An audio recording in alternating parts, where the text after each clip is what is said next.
All right, gentlemen, welcome to the first and only ever entirely inclusive end-all be-all model year rank tier list for the Cherokee XJ. In this tier ranking video, we will be having a formal and civilized discussion with prominent and important points to determine what the best and worst model years of the Cherokee are. Okay. Do you want to just go down the list from oldest to newest? Yeah, we can see it. Okay. Yeah, I guess we can. Let me try to sort these then. Oh god, it's just in such a random order because that's the order people sent me the pictures of them in. Are these like people's Jeeps? Like Yeah, most of these are members of the server. Yeah. 85 is Jez's Jeep, and that 96 was a picture I took yesterday of a junkyard Jeep. Okay. I just went to Buc-ee's and I got a shitload of snacks. All right, I have sorted them by year. What do we want to start with the oldest and go to the newest? We can. Okay. It's just Started from the bottom, now we're here. So 84. That's Good point. A different. That's going to be a hard one to rank because that's the first year. Like you can't be too harsh on it. Well, honestly, we can start off with the fact it doesn't have headrests. Well, they were optional, but yeah, not Cherokee only. Non-standard headrests. Yeah, not Comanches, just XJs. Wait, so headrests were options? Yeah, optional headrests, not standard in 84. So that would already knock it down a peg for safety. Right. Because your next is snapped. We're considering safety. 84 Should we add a point threshold for each tier? I Like, how we actually going to do points? No, that's what the tiers are for. But, like, how do you got to get there? You got to have a certain amount of points to get into each tier. Right, we got to start somewhere. And 84, it really doesn't have a lot going for it. We're talking about the least powerful, the worst engines on offer. XJ possible. We have a carbureted 2.5 or a carbureted V6. The only axle available was the Dana 35 in the back. It had the CAD system in the front. Also a smaller gas tank, wasn't it like 13 gallons? Yeah, 13-gallon tank. Wow. Are there any 90? per case. I mean, is there any 84s on the road anymore? I feel like they would not be running anymore. Yeah, there's still some around. Well, something else about 84 is it was the least produced year. Like, you take the production numbers for all the years, 84, there was the least amount of them made. Really? Like, okay. And yet there still are a few on the road. Okay. Well, I don't ever really see them, honestly. I can't say I've seen an 84 driving around. But how would you know from a distance? I mean... Because I'm that good. Yeah. He is the way, man. So, so what's green mean, where it's down there? This is the worst tier. Okay, it's all right. It's the first tier, it can be the worst tier. That's all right. I'm going to rename this F tier. I would probably put it in C because it started the XJ line, but that's about it. Right, I guess without 84, there wouldn't be an 85, etc. Also, I would bump it to C class as well. Also, if it didn't exist, it's like then the next year would have been at the bottom, because they had to find out that all this stuff was bad. Oh, I got something. 84 was the only year XJ that did not have a two-wheel drive variant. All of them were four-wheel drive. Yeah, you're forced. You'd have no choice. It's all good. And what's good, guys? Depending on who you ask, like a lot of people hated the XJ when it first came out because it was literally a downsized version of the SJ, and a lot of people didn't like that, from what I read.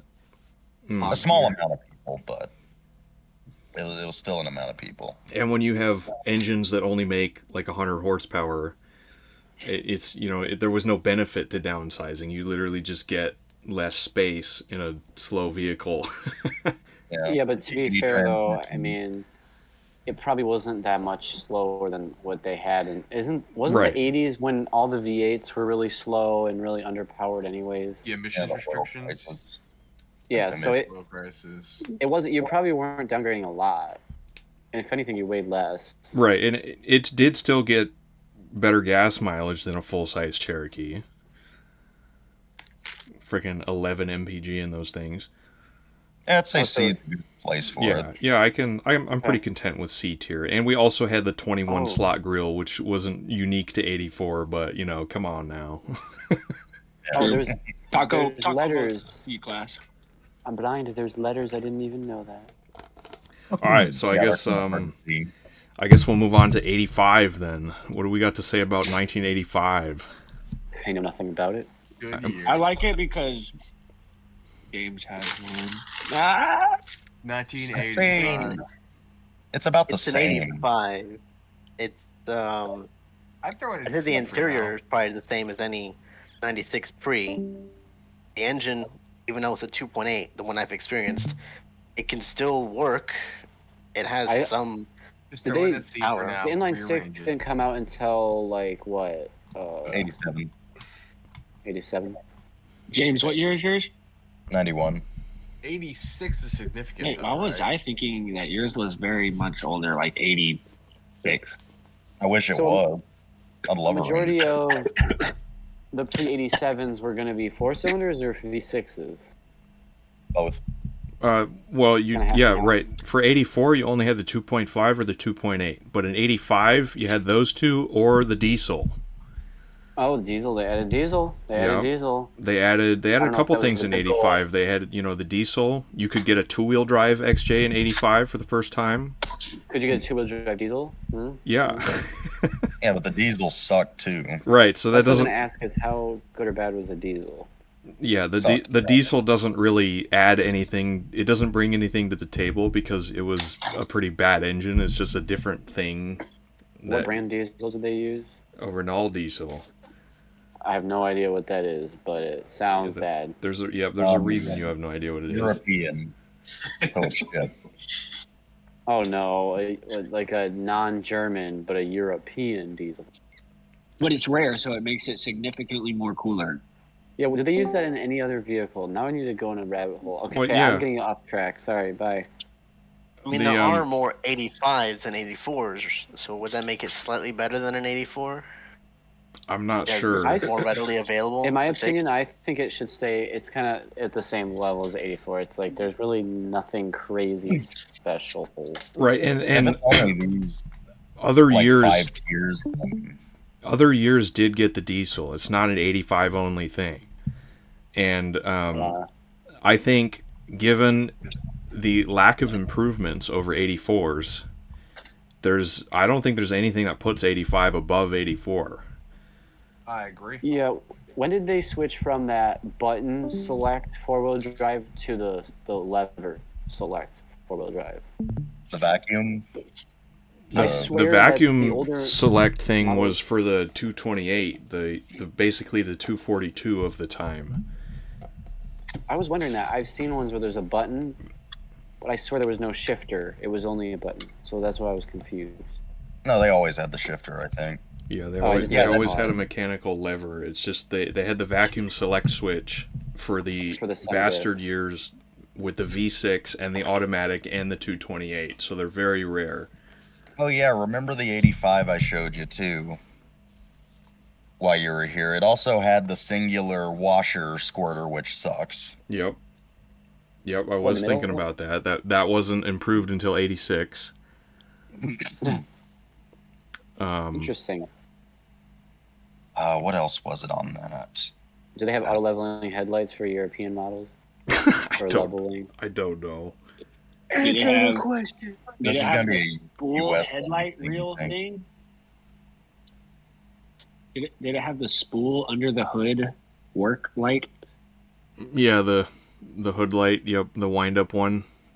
Ooh, I don't know. That might bump it into B class. I don't know. I mean, Well, it wasn't unique to 85 though. I'm just kidding. but it came out in 85? No, I think 84s could get them too. I don't know actually. I've never seen a bastard year with a hood light in it. I like the wind up cord ones. I've only seen those in Renix era ones. Uh-oh, we have a new conspiracy. I think we can move on to 86 though, because we've pretty exhaustively discussed 85. Yeah. Yeah, I don't think it's anything special. The bastard. Right, the bastard truck. Well, try not to. I guess we can consider the fact that 86 had a Comanche variant, which does make it better, but we can't like talk about Comanche things because we're talking about the XJ. Yeah, this is XJ though, so I don't think that should even count towards anything because it's Okay. I agree. Wait, did that year come out with the Chief though? No, Chief was around. 86. So 86 changed the 2.5's fuel injection system to throttle body, where it then made more power than the V6. Was it carbureted before? Yeah. Okay, so that's an improvement. That is a big improvement. We had an electronic fuel pump. We had 2 windshield washer sprayer nozzles. Were they mechanical fuel pumps or something before? Yeah, on the older ones, they were all mechanical pumps. Wait, so the side of the blocks on those engines had that pump, that cam-driven pump. Yeah. I wonder if there's a blocking plate for the 1986. I don't think so. Or if they continued to use it. I think maybe in very early years. Yeah, maybe. They probably, so they were telling me they changed the whole block casting. That seems like something Chrysler would do. That would be way harder to decipher Torx bits. Yeah.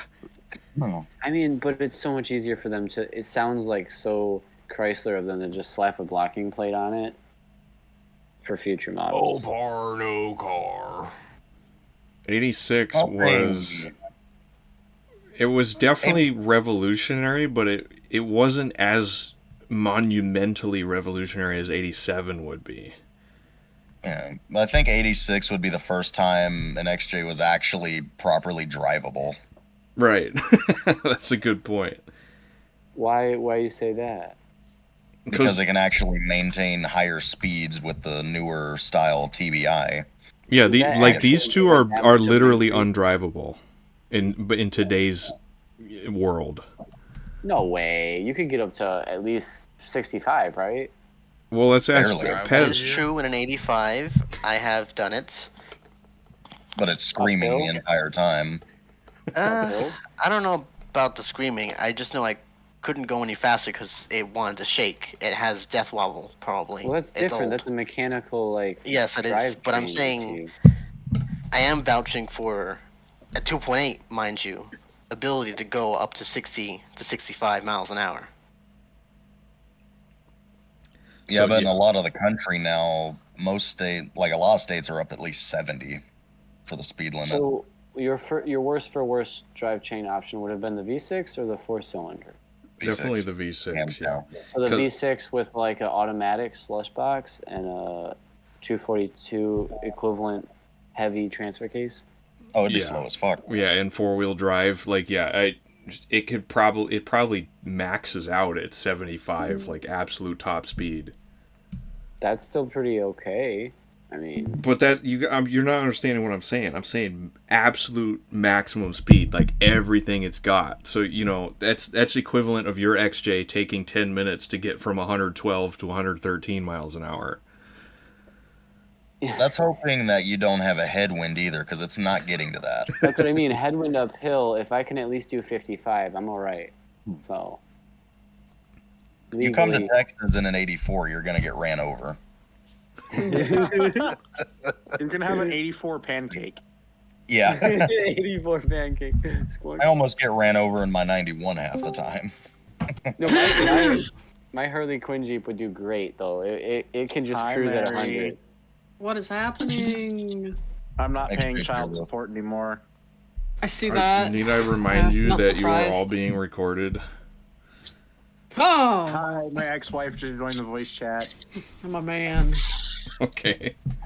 So, we got the bastard years covered.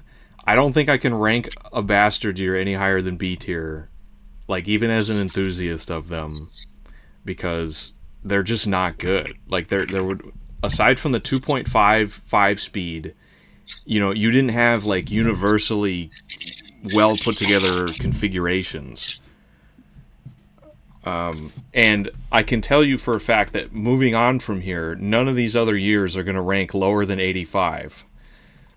So I think I'm just going to move these down one tier just so we have some extra space. That's fair.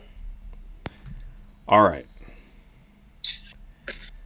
87. 87 is... This is a lot to talk about here, all right? This is when the 4-liter was introduced. This is the AW4. The 231. Important times. The Dana 44. The Dana 44 was an option. Oh. Wow. Yeah. There was a lot of stuff that happened in 87. That's totally B to A tier contenders. Right. I think this 87 is probably. It's definitely not S tier because there's a lot of things wrong with it. But because we're talking like this was the first model year of a new generation of the Cherokee. We had a whole new engine, a whole new electrical and fuel system. And it's not like this stuff was bad for the first year either. It's just it was a first year thing. Iteration. I mean, at the end of the day, that first model year is always going to be. I'd give them B tier because they have the typical Renix issues. When they're running fine, they're running fine. But let's see, they have the Peugeot BA105. They still have the AX4. They have the typical Renix issues. They have the closed loop cooling system. Yep, closed loop. I'd give it B tier. Closed loop. So I'd give it B tier. But that doesn't make it bad. Yeah. And they also had the C101 connector. What? Oh. They had the recall for the ballast resistor. So 87s didn't have a ballast resistor until unless you took it to a dealer to get it recalled. Yeah, but what does that do? You say radio interference or something? Fuel pump. Yeah. No, like what does the ballast resistor do anyway? It's for the fuel pump. It makes the fuel pump quieter. It makes it so they quieter. were loud enough that people would actually notice that? Yes. Yes. You should have heard mine whenever I had it bypass going to Moab. You could hear me 2 miles away. It just sounded like an E, and I couldn't tell if it was tinnitus or Jimbo at first. Wait, but the ballast resistor fixes that? Yeah, it just lowers the voltage sent to the fuel pump to make it quieter. Slightly off question. Well, that doesn't sound like a solution, but what's an AMC solution? No, that's why they ended up doing away with it in '94 or later '93. Yeah. What is your off-topic question? Is my fuel pump sound, the hum of it, supposed to change in pitch when the hazards are flashing? No. Mine used to do that. It will. I've owned it. It's because there's another load on the electrical system, so the alternator has to divert energy somewhere else. You have a dying alternator or a failing, what's it called? The controller for the voltage regulator. When my regulator. Yeah. I got external one. Ever since I got the external one, cranking amps all the time. In fact, my alternator whines at me louder. I get used to it, but it's a loud whine. I'm just curious. Thank you. All right. Is there anything else about 87? I think we covered 87. I think we're good to go to 88. Okay. Bringing 88 back. All right. Yeah, 88. This is one of the years I'm not too familiar with. I haven't seen too many 88s. This is when the 242 was introduced. What else? Just, I mean, really, they're not all too different from 87. I don't think they changed really anything. So you could technically put it in C then. You could technically put it in C, because like. You mean B? No, like you could do C, because it's not like it's better, I don't know. It's still better than. Well, I did get the 242, which did help. Yeah, that's a minor thing, but we still have the C101, the closed loop cooling system, the Peugeot 105. Like they're really just they're just more 87s if you think about it. Although so we're rating it that way. I thought we were rating it by its increased helpfulness or being better. We're ranking them by very arbitrary things. Okay. Well, no, what I was thinking is we were ranking it where if there's no change or no technical big improvement, then it could it'll go up and down. It's mostly like safety and reliability, I guess. Still no airbags. Okay, cool. Yeah, 88's really. I don't think 88 brought anything to the table, so but they are just they're obviously a year newer than 87s, so that's something. Is a thing. Okay, well I guess we'll move on to 89 then, which I mean there were a couple Renix changes in 89. The electrical system was improved slightly. Mm-hmm. Pants. You got a kick in the pants. It has more power. It runs better than. Oh yeah. Yep, the computer was refreshed. Oh, okay. So is this still Renix or? Yeah, it's just still Renix. This was the AX15's introduction. Wow, it took them that long. That's got to be a bump up for it, man. But it was only a partial year thing. Oh, dude, AX15 life. AX15 is GOAT, so let's put it. Mine is so cooked, and it will not die. Like, I do not understand. Why is it cooked, Bunny? Who cooked it? It's just the only thing about the AX15 is it has the internal slave. Previous owner and a sticking clutch, and previous owner not using a clutch at all. 89 was also the first year the XJ no longer had the AX4 optional. So that's something. Could you do a 4.0 with a AX4? No. Oh, okay, it had to be. That'd be fun. You probably could if you made an adapter plate, but at that point, why would you want to? It's so pointless because it's just you just don't have fifth gear. That's literally it. Yeah, I think 89 is when Chrysler started to like hit their stride with things. Like it was still Renix, but they had improved it, and they knew what they were doing at this point. Yeah. We got the AX15.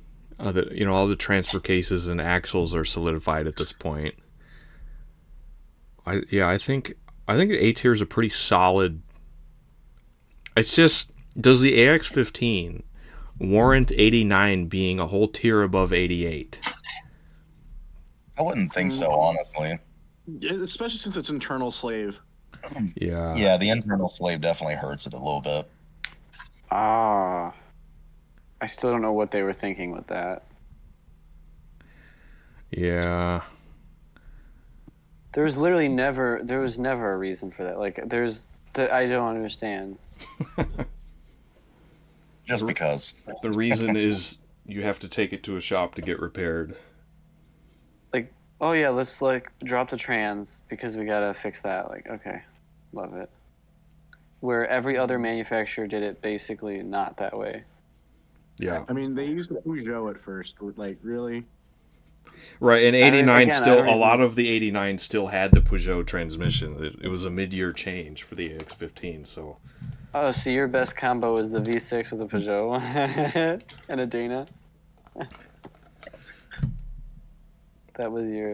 That's your worst option. I think that's about it. Yeah, I guess we're moving on to 1990, which is the last year of the Renix, and off the top of my head, I can't think of anything that makes them different from 88s, or 89s, I mean. Was the C101 deleted in 90? No, that was 89. I still don't know what even is that? What is that? The C101 connector is this big-ass split in the body harness that does not need to be there. So it's a huge connector. Like every single wire in the whole vehicle runs through it, and they're notorious for corroding. And then you have just like a vast array of electrical issues. Couldn't you just like splice them all together and then be done with it? Yeah, that's what people do on 87s and 88s. There's plenty of write-ups on it. You just splice all the wires to each other and then you're done. But in 89 and 90, they just don't even have that connector, so you don't have to worry about it. Because they stupid, they learn. I don't think 90s are any different than 89s. How do you tell? I'm trying to think of like how I would tell if they are different if I found them in the wild. The emissions info. Yeah. Yeah, 1990 is screws? Okay. 90 is better because it is a higher numerical number. I can't argue with that logic. This is true. This is true. The roof racks aren't different. There's nothing different externally, like Nope. trim options. Yep, they had all the same trim. They had base, sport, Pioneer, Laredo, Limited, and the Eliminator for the MJ. What about Not related. rims? Oh, I wouldn't know about rims. Oh, well. Shoot, I don't know. Never mind. I was thinking Got 89 the again. 90s snaz. Yeah. There I guess you were could smell the difference between 90s and 80s. It smells like a 90s. there were about 50,000 more 89s than 90s. So, I don't know, less of them, rarer, newer. They're really about the same as 89. Everyone realized they were the exact same, so they didn't buy them. Yeah. They probably just didn't sponsor them as much. They were just like, we're just making another model year. Well, yeah, and the fact that for 91 there were so many changes that they probably didn't spend too much time for the 90 model year because they knew 91 was going to be a big deal. Yeah, they probably were already planning ahead and just wanted to give some more time. And I kind of like the uniformity of putting all the Renix years in the same tier. It's kind of I like that. I don't know. All right. 91. Jimbo, this is your time to shine. A tier. I mean, it's not S. Well, yeah, I guess S because it's the first year of HO. And high output. Yeah, high output and OBD1. That is a big deal. So doesn't that mean his is just as powerful as like a 99? Pretty much. Depending on the gearing, yeah. If anything, it could be more powerful because it could weigh less, maybe. They do weigh less. Yep. So, technically, yeah, like if that's a good point. I think 91 to 93 are the lightest XJs you can get. They're lighter than a Renix and the Bastard years, and also 95 plus. Yeah, so technically, if it's the same format, so slow then you could race and win probably. No. What's the 0 to 60 on that? That's got to be crazy. It was like 8.5 seconds, brand new. That's pretty good. And 91 isn't 91 when they overhauled the ABS if you had it? I think so. Wait, when did they first come out with ABS and which year are these? They all had ABS optional back to 84, I think. Jeez, really? Yeah, it was pretty. I never knew that. It was pretty revolutionary for the time. If it wasn't 84, it was 88 when they added ABS. I didn't think ABS was out that long ago. I thought it was like a 90s thing. Well, it was very crude in the 80s. It definitely wasn't. It was an option. It was like, hey, if you want, we can get you this ABS. Well, I mean, it didn't work well in the 80s. It was like new primitive technology back then. Well, if 88 introduction to ABS, wouldn't it get bumped up a tier to like tier B for being the introduction to ABS? You know, that's just revolutionary, unbelievable. That well though. Maybe if it worked. I don't even think. Yeah, no, I got you. I don't think 97 plus ABS is even up to par either. No, it's not. I've never experienced it, but I couldn't imagine it being any better. It's not. The only other point I could give 91 is the fact that it's a 1 year only thing for HO for the to have a Renix washer fluid bottle. Yeah. Extra points. Extra points, right? Yeah, because in 92 they moved the washer bottle above the blower motor. Yeah. Why didn't they? When did they put it in the fender? 97. Oh, that's a 97 thing? All the older ones, it's like in the engine bay still. Yep. I do. No, I swear 96. I swear 96 put them in the. That's only because of the HO. That's really the only thing going for it. We still the had 91 might be the OP one. Well, we still had a cat axle on the Dana 30. We introduced we introduced the Chrysler 8 1/4 in 91. What else? Oh, did they have Cadillac converters? All of these Jeeps so far? Yeah. Dude, I think 91 has earned its S tier. You think so? And I think so. I mean, yeah, another thing I like about 91 is how much Renix stuff is left over. Yeah, it's like the transition. You have like the best of both worlds still. The washer bottles Renix, the oil pressure sensors Renix, the temperature sensor on the back of the head is Renix. I think I have a couple Renix connectors. Wait, so your temperature sensor is on the head? It's not like on the thermostat housing? Yeah, they stay on the head until 96 or 95. So does the thermostat housing just have a plug in place of what would be there, or is it just nothing? It has a thermostat, but it's for the computer. So, there's like 91s, 91s have 2 temperature sensors. The one on the thermostat is for the computer and the E-fan, and the one on the back of the head is just for the gauge. Yeah, well, that's interesting. If you unplug the temperature sensor on the thermostat housing, the fan immediately comes on and it throws a check engine light. Like any other Jeep. But then you unplug the one in the back and you don't have the gauge. Yeah. That's really cool. That's redundancy, actually. I like that better. Yep. And it is cool.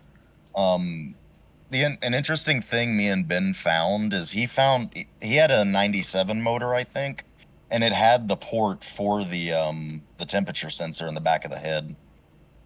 Like it was plugged and you could just undo the plug and it would... Yeah. It was a really early head, I think. Yeah, the 96 0630 still had that port there. Yeah, I think in this chat right now. I think in early 96 head. They just plugged it. I guess I can see 91 in S tier. I didn't think it would end up there, but it's got a lot going for it. Internal slave cylinder. Oh. No. Well, that is if you get the manual. Right. Yeah, but still, the manual... We're thinking about manual, basically. I mean, yeah, true. Well, hold on. I got another... Well, speaking about other engines and transmissions, this was the first year the 2.5 got multi-port fuel injection. Oh, really? That is a major upgrade.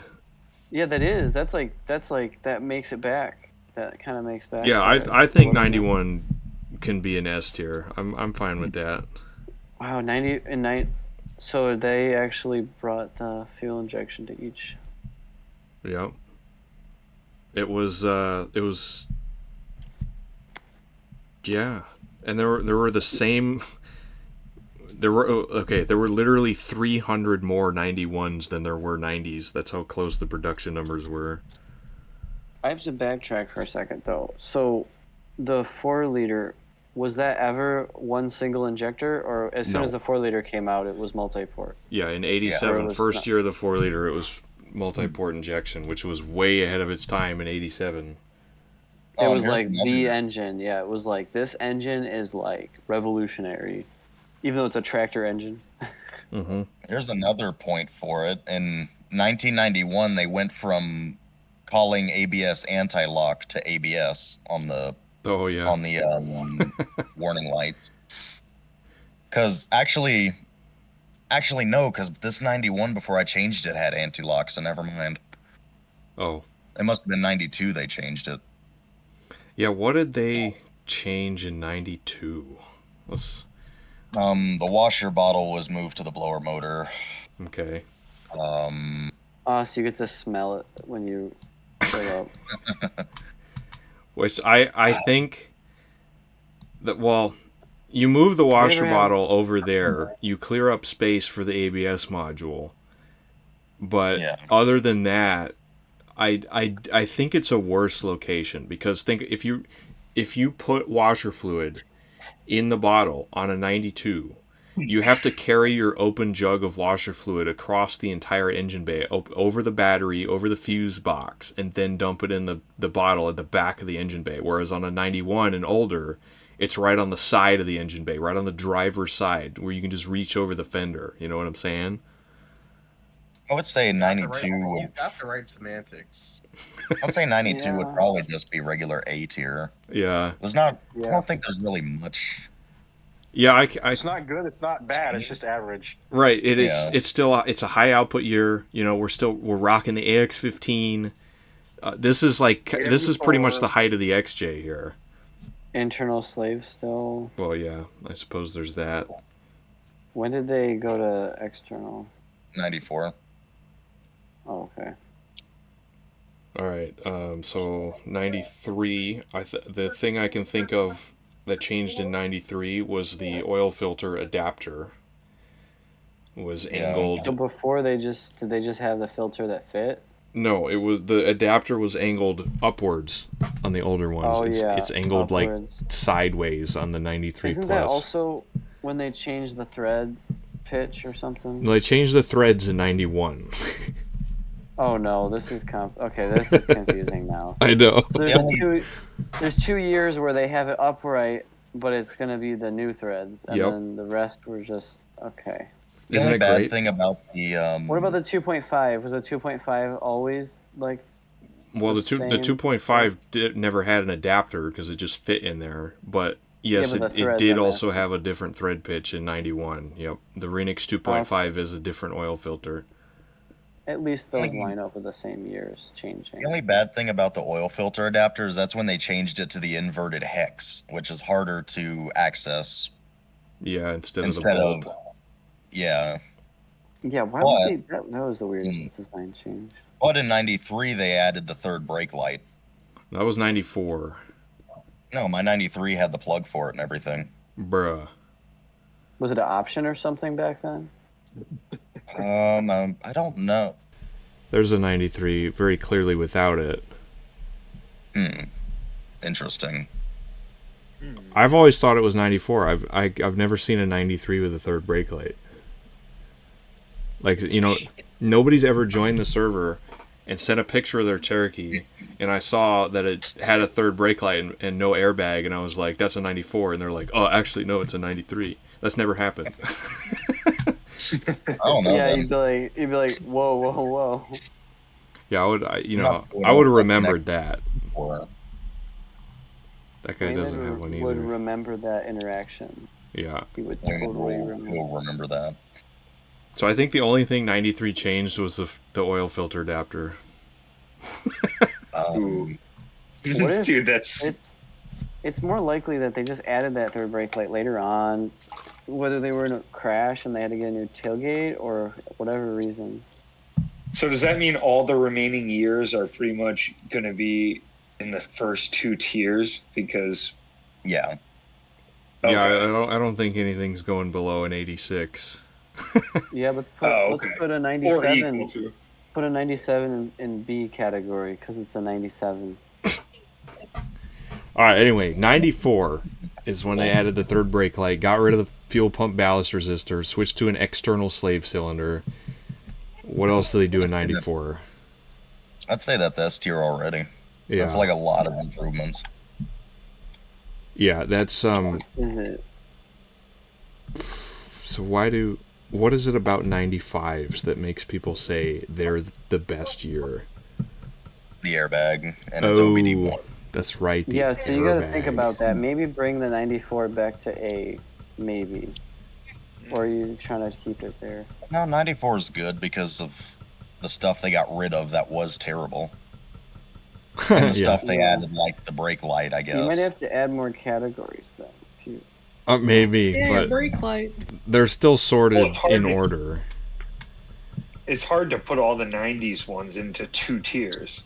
Yeah, but the 95 having the airbag, I understand why people say that's the best year because, they added that.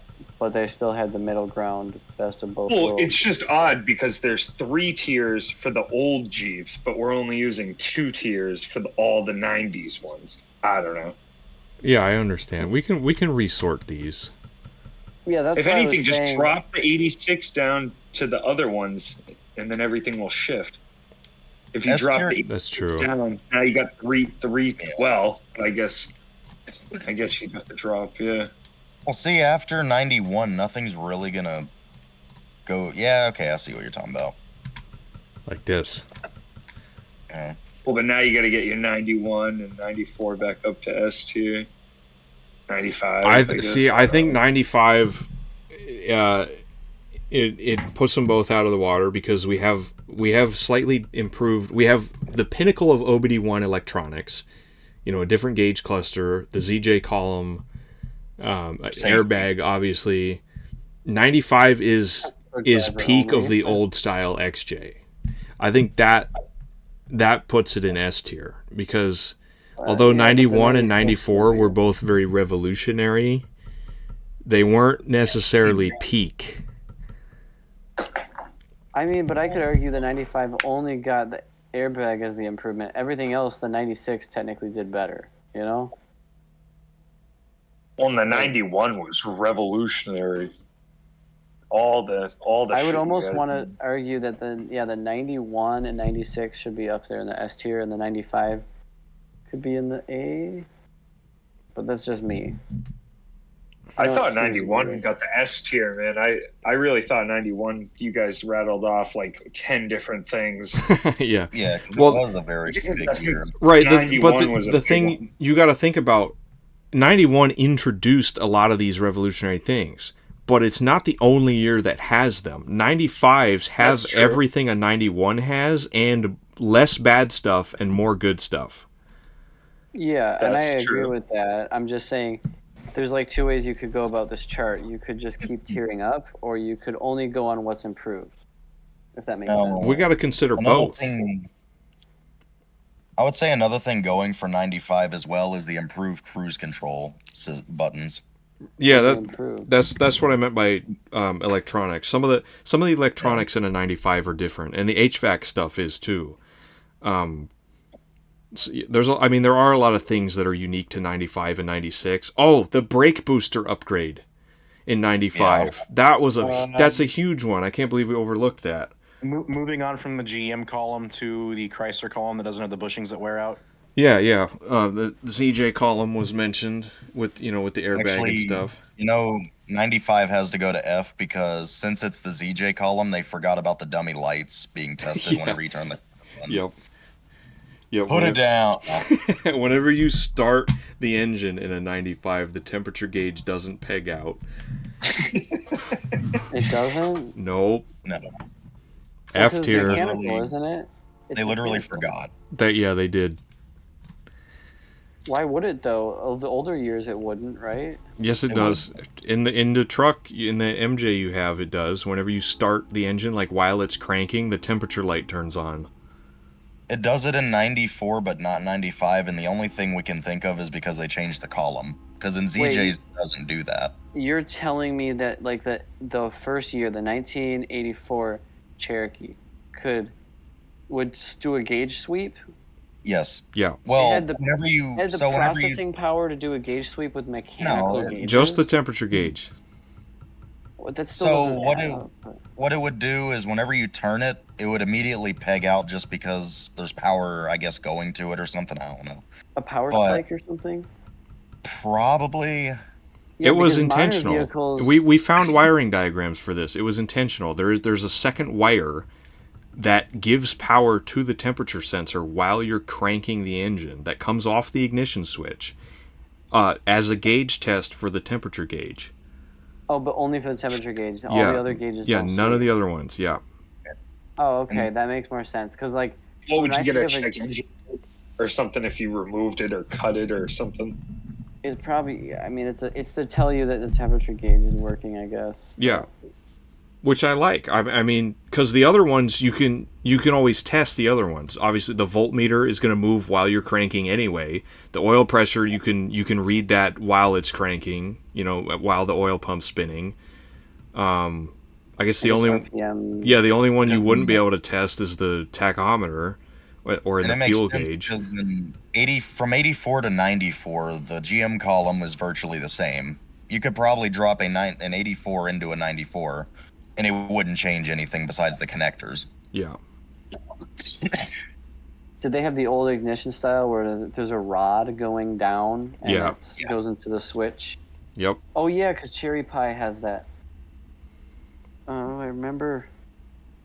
I think if we consider the airbag and the brake booster upgrade, I think that very firmly cements 95 in a tier above 91 and 94, because the old style brake booster has recalls on it. Like, it's known for failing.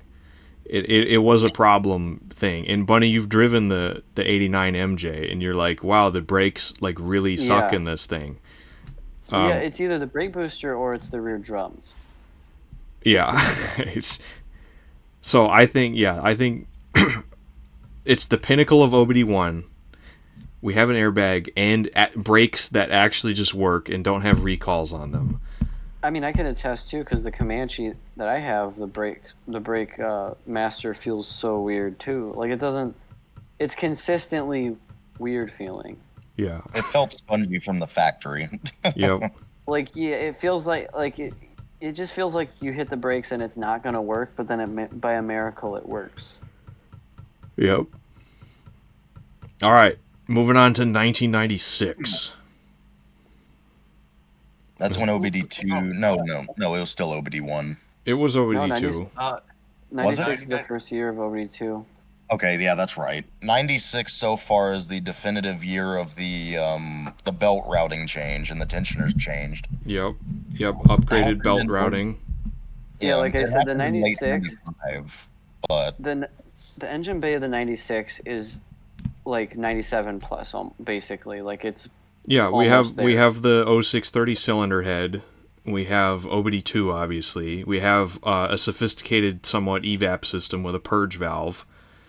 I would argue 96 is the best year of the pre-facelift because it has all the modern features. Oh yeah, I agree. I would own a 96 if I would drive one. I mean, I would too. I feel you guys, but the main problem with 96 is the electrical system and the fuel system, because they're both one-off things.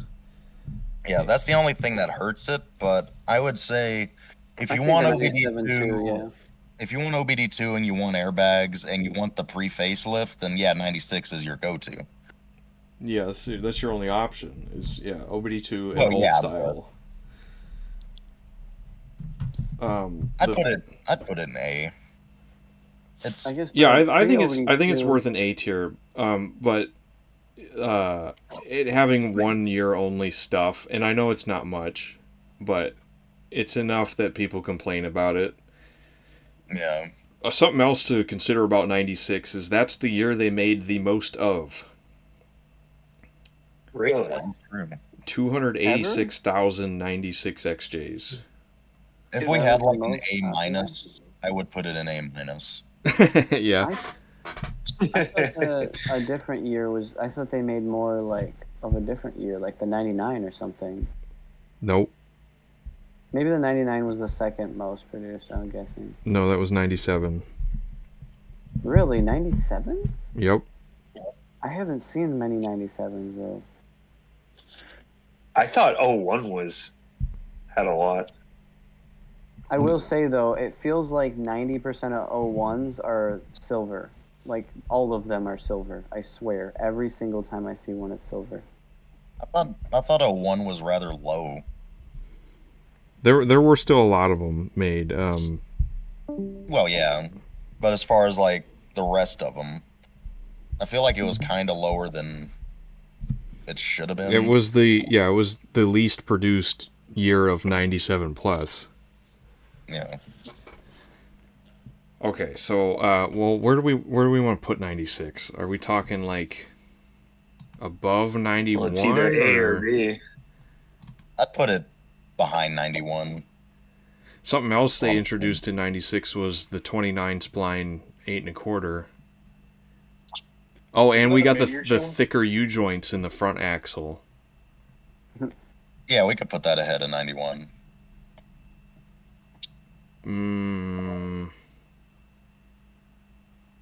I don't know.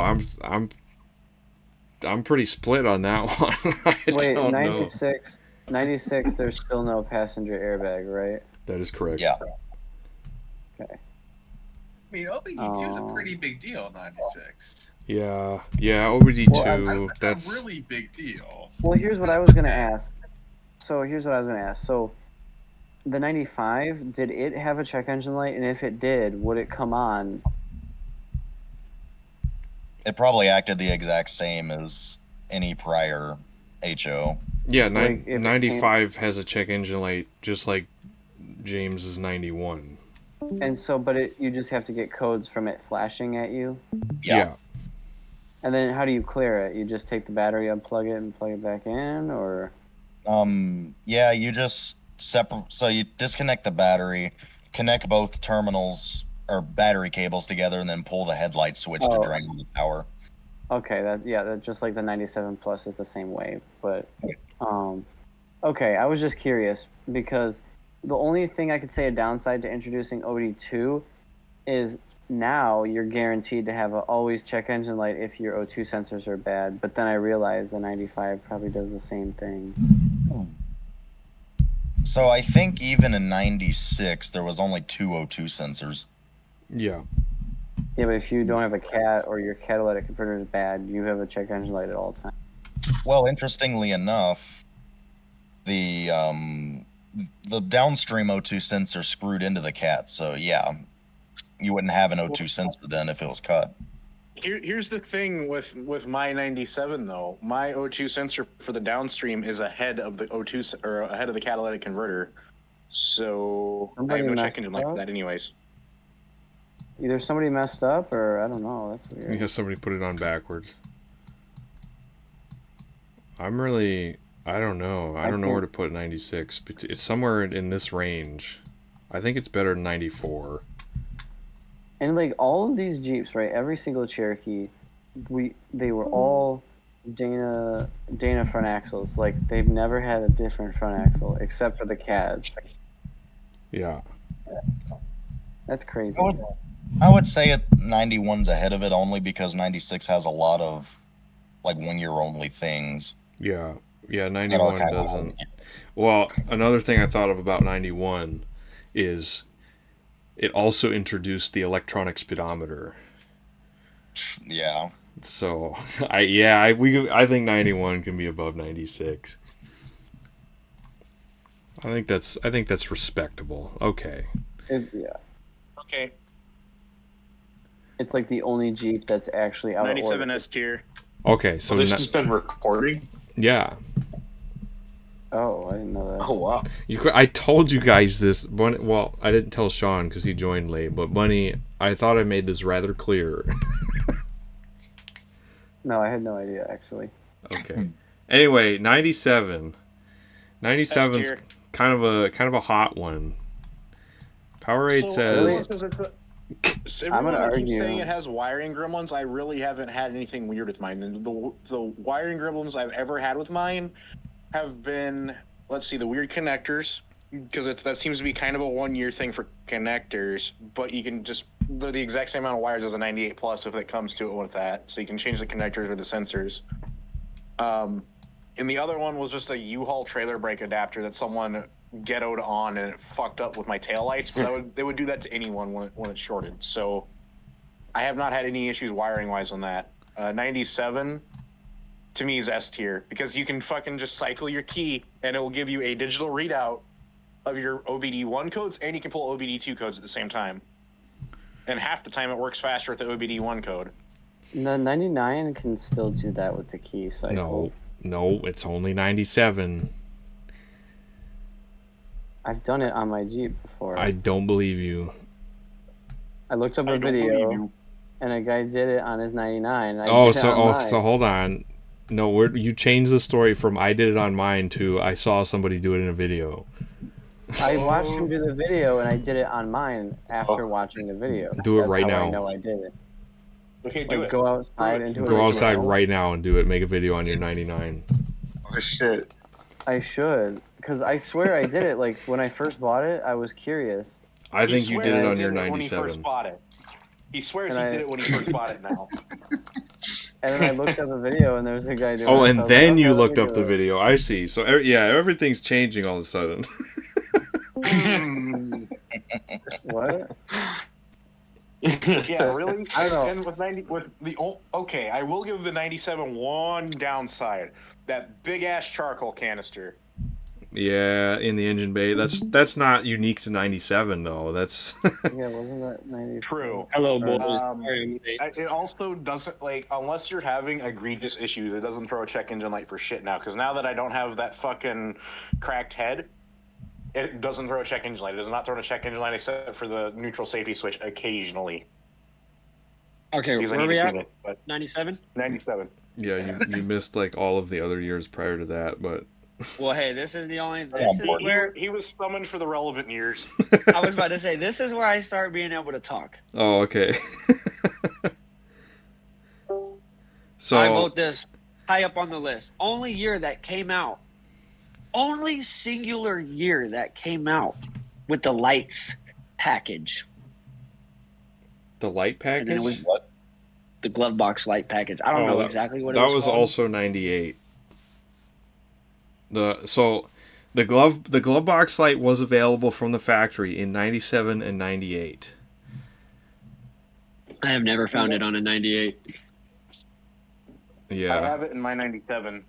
My I'll let 98 you know. has one. I'll let you know when I find it on a 98 because I have found 4 in my career so far, and they've all been from a 97. My 98 has the glove box light. I got mine from a 98. In fact, Waemid has a video of mine. Oh, never mind. So, I think one of the major drawbacks to 97 is the transmission is 97 only. I think you can put in a 98 plus AW4 into it, but you have to splice the connectors, and it's a minor thing. I know the AW4 doesn't ever blow up, but I don't know. It's something to consider. You're the only one who's managed to blow one up. Right. I guess that's something I would be worried about. Yeah. Yeah, I actually seen Dom Stacks posted about that. The connection's different, and I think the little input shaft or whatever is like ever so slightly shorter or longer. I can't remember. However, the 97 AW4 has a threaded port, so you can put a transmission temperature gauge into it with no modifications. Oh yeah, is that when they got rid of that 98 plus, huh? Yep. Interesting. And remember, but it's an AW4. It never blows is up. I rolled my 97. It puked all of its fluid out. I still drove it like an hour with no fluid, filled it up, and I still haven't changed the fluid or filter to this day. Right, but AW4 is not unique to 97, so that doesn't give you any brownie points. I would argue strong enough to roll and not kill you. It gets the passenger airbag, so I mean that's already a great true. thing. It was also the simplest year for trim levels. You only had SE, Sport, and Country. And also last year for Country, which is the cool. I love the 97 only Country decals. I think they look really nice. You still had the older style dome lights, though. I would consider that a drawback. But you get adjustable seat belts. Oh yeah, shit. So that kind of. That's a good one. That is a good one. Adjustable seat belts. And with the old style. Wait, the old lights, ones didn't have adjustable they seat burn belt? up just as much as the new one. I mean, let's be real here. The only downside of the older style lights is they're the festoon style bulbs. Wait, the seat belts were not adjustable before? No, they're just bolted into the pillars. So 97 was the interior update, I guess. I didn't know. Yeah, this one I have right now, I can swivel it side to side, but I can't move it up or down. Yeah, I think the 97's only got a few small things that were like goofy, like the sound bar in the rear is from a 96. The dome light might have been different sometimes. Yeah, dome light, older style dome lights. The hatch being steel instead of fiberglass. What do we think about that? I like it, but at the same time, I think it'd be cool to have a fiberglass. I think it's honestly a downgrade because A, it rusts a lot, and B, it's heavier. Yep. As opposed to fiberglass. You can put 90s on it. No, I agree. I think I would like a fiberglass one. What would happen if I put a 96 hatch on? Would it You would have to put 96 minus head or tail lights on and change the hinges. Well, it's fiberglass. Can't you just like sand it and make it shape the shape of the? Sure. I mean, you could, but you still got to change the hinge design because the hinges are external. Oh yeah, you're okay. Yeah. I do think the fiberglass hatch is better. Like even though they're easier to dent or whatever, it's not like everybody leaves their XJ in neutral on a 1 degree incline and have it roll back into somebody else's winch bumper. So I think that's kind of an irrelevant point. But honestly, if you did, it's fiberglass, and if you repair fiberglass, it doesn't rust out from the inside out with Bondo. Yeah. It'll actually I guess that's the only slight advantage that metal tailgate has is if you do that, you can at least bang the dent out. But if you say I rolled back into, you can't do it perfectly though. I would in a bodywork standpoint, I would prefer fiberglass. Yeah, but fiberglass would just crack and shatter and be all fucked up. Yeah, you got to think about the normal person. If they have a mallet, when you rub your arm on steel, it's whatever. When you rub your arm on fiberglass, it itches. So if that was me instead that rolled into the back or into the front of Calvin's Jeep, that would have totaled my tailgate. I would have had to have gotten another one. There would have been no fixing that. But that's only a very slight advantage. Can you put a 97 plus tailgate on a 96? Inches. You can do anything you want with enough money. I don't know if they changed the dimensions of like the rear end is what I'm wondering. No. No, I don't the think XJ so. is almost exactly the same, minus it being a little bit more round. Yeah, we do. I will say we don't like round. I will say 97 plus the interiors feel smaller because the panels are slightly more bulged out because of the plastic. They're not as thin. Yeah. As the earlier years. And 97s are like a significant amount heavier than a 96 prior. Yeah. It's like what, 300 pounds heavier or something like that? Yeah. So is green peak and red? No, it's opposite of that. Oh. But at the same time, 97 plus got cup holders from the factory. Oh, front seat cup holders, yeah. I will say all prior years had back seat cup holders if it was a 2-door. Just want to point that out. You could. What? 97 has cup holders in the back, doesn't it? If it's a 2-door, yeah. Mine doesn't have any that's what holders you're saying. anywhere. So from the factory with 97 also has the power outlet, or well, not all 97 pluses rather, all of the power outlet and the cigarette lighter. Yeah, that's true. You have two 12 volt. You have two 12 volt. Now, as far as the cup holders go, pre-96, you could get an optional cup holder on the side, but it would only fit like a can of Coke. I forgot about that. Yeah, like the pre-97s, just like you guys just got nothing as an option, really a good choice for cup holders. Well, factory, you get no cup holders, but you could option in a set of cup holders. Crazy. Yeah. Dude, Hassan is it right now. I mean, to be fair though, like I'm sitting here complaining about my cup holder shapes, but I have them at least. Like at least I have. Yeah. them. Oh yeah. The center console on a 97 was that. I think that's definitely a revolutionary thing to have. To redesign the center console to have cup holders is something the XJ needed a long time ago. They finally did it in 97. To be fair, they did it in probably the worst way possible, but like they did it. Yeah. Honestly, from I guess purely just what's the fucking word? Like usability standpoint, the emergency brake is a lot easier to use. Yeah, it's right next to you. That is nice. It's like right there, and you just the overhead console. You have mile per gallon readouts in 97, which is fucking insane. Right, the console gave you a lot more information. Yep. Mine could have came with a cup holder thing in 87. I posted in I thought a 96 could have came with that. Doesn't 96 give? I thought 96 gave you MPGs, did it? No? I don't think so. I don't know It's kind about of a 96. I don't think I've ever seen a 96 with an overhead console, but I don't see why it wouldn't, because it is OBD2. Wait, so here's where it gets goofy. The 1994, 95, and 96 Grand Caravans had the exact same overhead console that a 97 plus Cherokee had. So you're telling me like they didn't have that technology back then? Like, what? Well, I mean, they did. Cars in the 80s were reading out miles per gallon. No, here's where it's confusing for me is a pre-facelift like Grand Caravan had the facelift overhead console for the Cherokee facelift before the facelift happened. It's weird. Yeah, but they only read out compass and temperature. No, I don't know about that actually because I had to switch over the boards.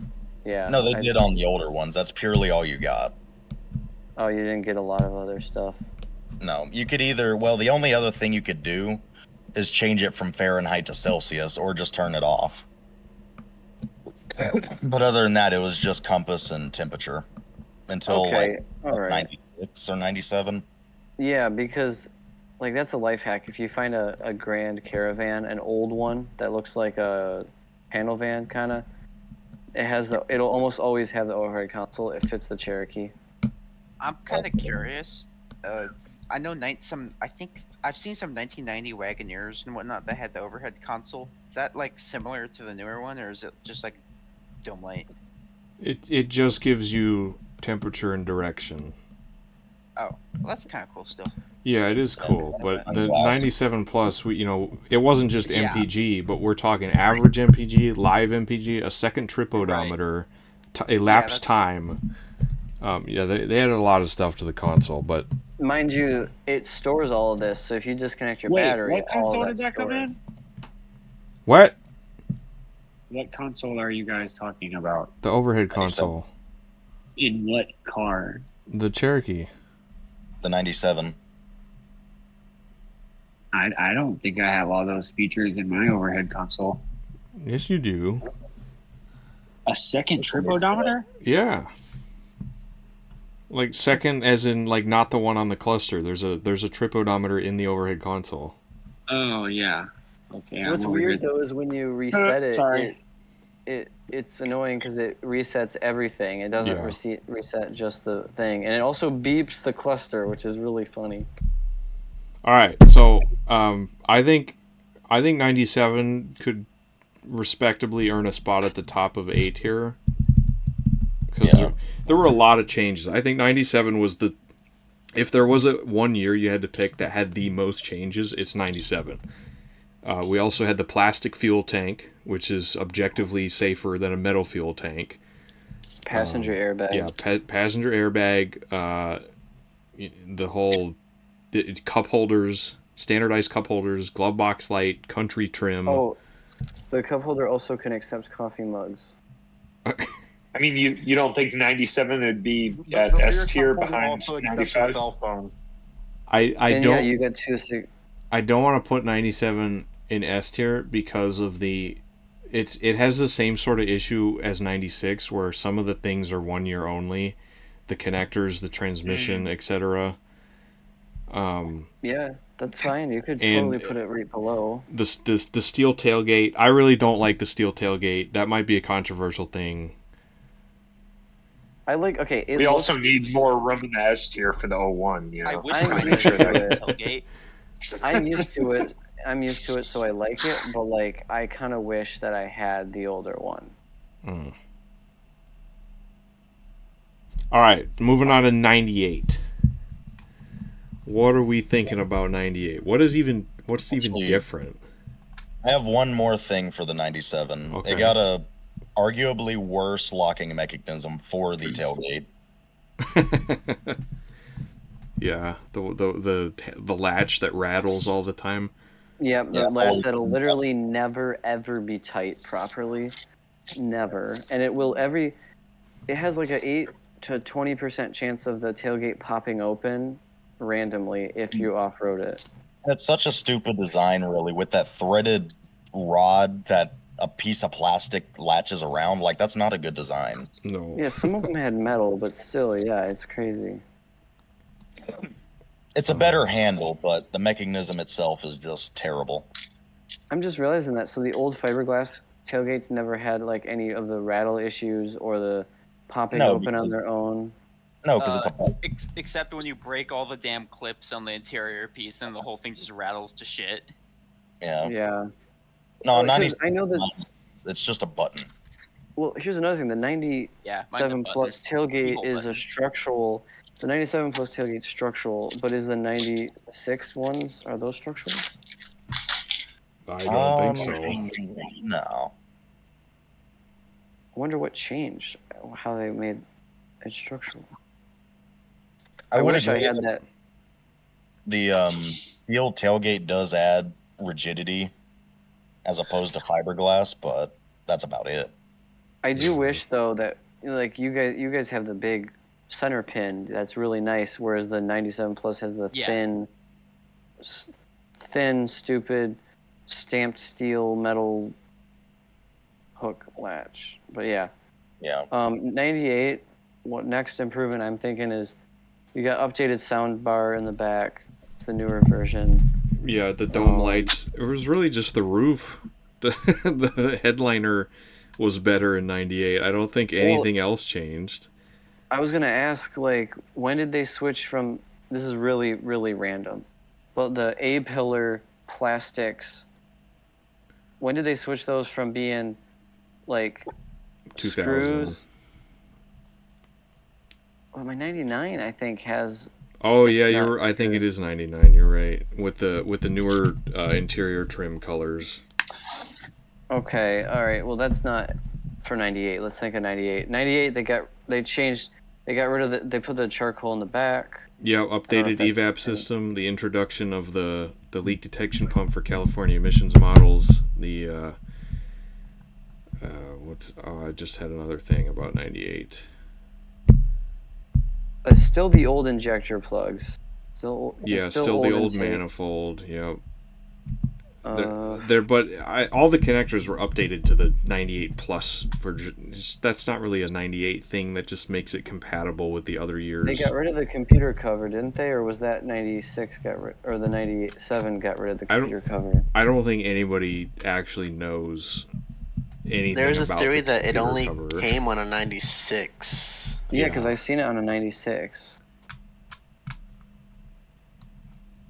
I think we can put 98 in S tier because it's a more refined 97.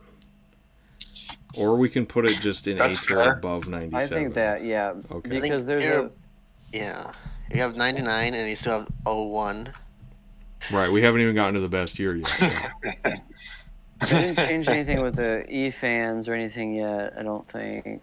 Like, that's always been similar. Oh, the AC lines for the 90s models, they're much better. Well, how do you say this? There's less leak points. That's a ways back. 97 S tier. When did they introduce the infinity sound S system? tier. That was 97. Nothing ever went wrong with 87, and I know that because I've never had any problems ever. Obviously, 1984 is S tier. The 2.8 beats all. I've never had any issues ever with my 87. I don't know what you guys are on. It should be S tier. Fuck 84. 85 is indestructible. 1999. Oh, I can talk finally. Oh, man. No and Dave are meeting each other. Sorry. The intake manifold, obviously. Yeah, new intake manifold, new injectors. People will understand. Yeah, people will understand. Yep. The new interior color options, which I think are better, but that's an opinion. Yeah, thing. you don't have. Well, it's because you don't have the A pillars rattling around, because the A pillars always come loose on the older ones. It seems like. Oh, they kind of flop around. Shorter. Yeah, which is a downgrade. I don't know why they shortened the roof rails. Yeah, that's annoying. There's been a few times I wish I had the longer roof rails. Yeah, same. I was trying to load a whole ass 8-foot long couch onto the roof of my XJ once, and I was like, I can't do this because I have shorter roof rails. How much harder would it be to add doing that with the couch that was in Eldridge? Yeah. Wait, when the roof rails got set back, didn't they update the actual latches too? Yeah, they have different sliders on them. Yeah, and they have the better sliders. The sliders are technically better-ish. So does that cancel it out? I don't know, because yeah, the older sliders are trash. Like, they break all the time, I swear. But then the newer sliders are a little bit better if you lubricate them. So 1999 was and they have more tie point. It was the first year of XJ that you could not, no matter what options you had, that you could not get a glove box light. Yeah.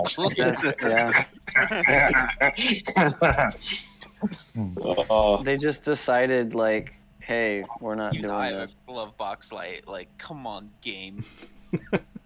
That is the one thing F I tier. am depressed about. That one, the roof rails and the no glove box light are depressing features about the 99. Belongs in the trash. I think that puts 99 between 97 and 98. Which years had the issues with the cracking heads again? That's we're not going to talk about that yet. Oh. We're not there yet. You just jumping the gun, man. So well, I guess no, 99 does have the newer intake with the distributor, which everybody likes, with the newer style injectors. For whatever reason, you can't key bang a 98, but you can key bang a 99. I don't know why. It's a random fact. I think 99's in a good spot. Like, it's because you get more air in a 99. I don't know why I can't get any of the 98 to, like, actually key bang. With the newer interior, without the screws on the A-pillars, because that apparently bothers people. What was the last year for R12 for those things? R12 refrigerant. That ended in 93, somewhere in there. 90, yeah, okay. I think 94, because my 93 had an R12 compressor. I'm trying to think of other differences on the 99. I don't know if there's any others, like, that I can think of. The ECM got an update in 99. We have Waemid. What? We forgot about the halfway transition for the stupid brakes that makes it really annoying and difficult. Yep. Yeah. The fucking front brakes. The front brakes in 99. Halfway through they went to like cast or something or whatever name it. Dude, that messed me up big time. That is very annoying. And you got to do that's a maintenance item. Like, you got to do that. Yeah, like that is. Order. It's not like a transmission or something where like the vast majority of owners aren't gonna worry about that. It's the front brakes, like every 50,000 whatever miles, you got to replace the front brakes. Seriously, I do not remember if I ordered, like, what year I ordered, and so when I go to do it, like, I either, I have to match my wheel bearings. I can't remember what year I picked. I think I picked the year 2000, but I can't remember. Are we putting 99 in A or S tier? Like, that's... I think it'd be good in A, honestly. Yeah. I think it can stay in A. I'll accept that just because of the fact that there's only that many differences. So let's think about it this way. If you had to pick between a 95 and a 99, which one would you go with? I don't know. That's like 99. It's going to be opinions. 1997. Can someone lend me a 95 with a 5-speed manual and similarly spec'd? Then I'll let you know in a few months. Yeah, a lot of that would be opinion. Yeah, I need to drive it enough to actually tell you, because I want to say I want a 99, but I also never driven a 95 before. Yeah, I agree.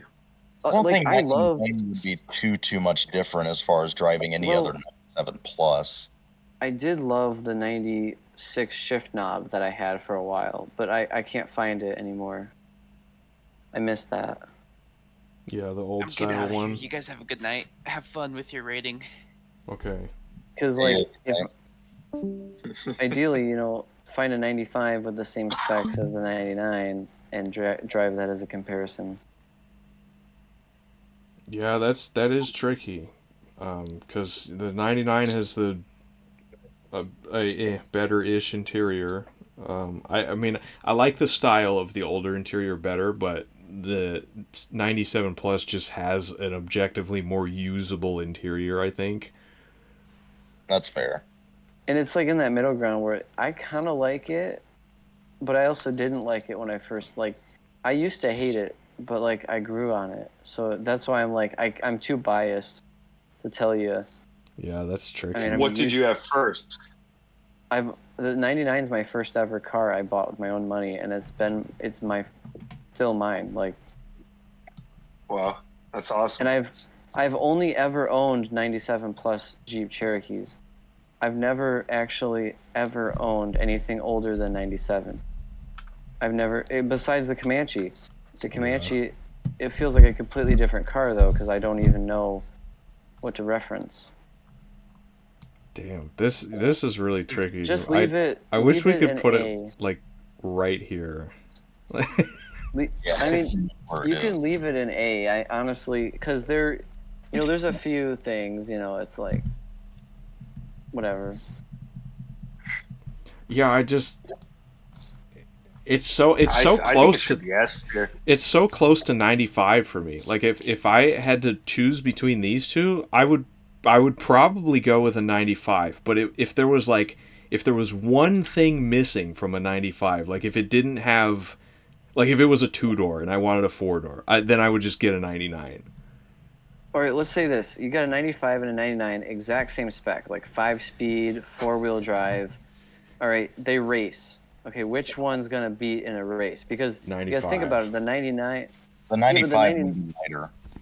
It would be lighter, but the 99 would be at a newer computer-ish. It's better intake. I guarantee the 95 would win a race. I guess we could do this better. So we could just so say they race in 99. The 95 is still new-ish. Mm-hmm. I don't think it would have aged enough to really start damaging the electronics yet. Well, that's what I mean. But like if you go side by side, fair point. Yeah, towing, 95 would probably win. Now, what about towing? Like you're towing something, including acceleration, braking, and so we're starting to get into obscure. Yeah, but like I use mine for towing. Like I actually tow things. So I'm like, if I had to tow with a 95, would I enjoy it with the brake booster? I still think a 95 would be better because it's still lighter. So the engine's having to work slightly less. And if it's towing. 95 still got the 7120 cylinder head, which flows better than a 0630. Yeah, that is I mean, it's interesting for me about the whole 95 versus 99 debate is, to me, I've daily driven my Jeep for like 7 or 8 years, and like it's all about the convenience of being able to share it with my wife and stuff. So like if it was me, I'd pick a 99 over a 95 all day, just kind of based on the interior and just like the kind of newer function. Yeah, I can pull it off, and like my wife's kind of like cool with it. You know what I'm saying? If I had a 95, she'd be like, dude, you need like just, it's that old style. Now to enthusiasts, they'd be like, well, the old style's better, but to me, I think the new style's better, but that's just, I get it. I still pass 96 minus, but to me, I'm only used to 97 plus. That's what the one I grew up with. That's what I drive. I like their looks better, but I don't dislike 96 minus. But 96 minus to me, it has to be like a Laredo. Everything else beyond those, like with some exceptions, just feel kind of cheap. I don't know how to describe it. Yeah, well, a lot of the older ones were base models too. Yeah. And you gotta they just feel cheap. Like if it's a Laredo or a well-optioned Pioneer or something like that, they're okay. But a lot of them just have this cheap aura to me. And they're not bad. I would still rock the shit out of one, but if I had the choice between any of those versus like an SE or low option Sport 97 plus, I'd probably go 97 plus because those look less cheap. They look more new. I think a 99 like passes as like a 2000s car, whereas the 95 still looks like an 80s car. Yeah. No, that's it. And that's kind of what it is. That's the difference is crazy. I mean, I only have a reference for the Comanche, so I'm pretty biased because the Comanche's interior is trash. But from all the shit I've read here, it seems like 97 plus has a lot less maybe not 90, I should say 99 plus has a lot less electrical issues than every time I hear someone in the chat being like CPS this or BPS that, it's always fucking like an early 90s, like it's always like a 93 or a 96 or I don't know. I just think the 99 plus have less electrical issues. But that's just me. I've never had any of those. It just depends on the year and whether or not it was transitionary, really. Because my 93, I never had a single electrical issue because it was pretty refined by that point. I remember a difference from 99 to 98. Oil pressure sensor compatibility between engine computers. Yeah. I think. Although wasn't Expos 01 having CPS issues? Yeah, it's not unheard of. Yeah. I have a CPS in my Jeep, and I can confirm it is acting up now slightly, but it still runs. It doesn't like to start sometimes. You have to crank it for like 30 seconds, and then it'll start. That's just the problem with most of this, is it's all just mostly opinions. Yeah. That's all it really is, so you can't really get in there. That's why whenever somebody joins and they ask what is the best year, and then everybody starts arguing about it, it really just pick one. Just pick one, because they all have their own problems and unique things, Well, this does help narrow it down, because you can say, if you want an older, like, classic style, you want a 95, but we still got to figure out the 2000s. All right, yeah, we can move on to 2000 now. I'm pretty happy with how this is looking so far. So, is Taco here? All right. He's gone. Oh. All right, so 2000 S tier, not accessible because it does not have child safety. 2001 is S tier because it has child safety hooks in the back. All right. Wait, calm what? down. Sorry. Calm down. What? We're not there yet, buddy. Don't worry. So, the 2000 changed a lot of things, and a lot of them were not the greatest. Big L for 2000 is low pinion front axle. The coil rail. Coil rail is not an L.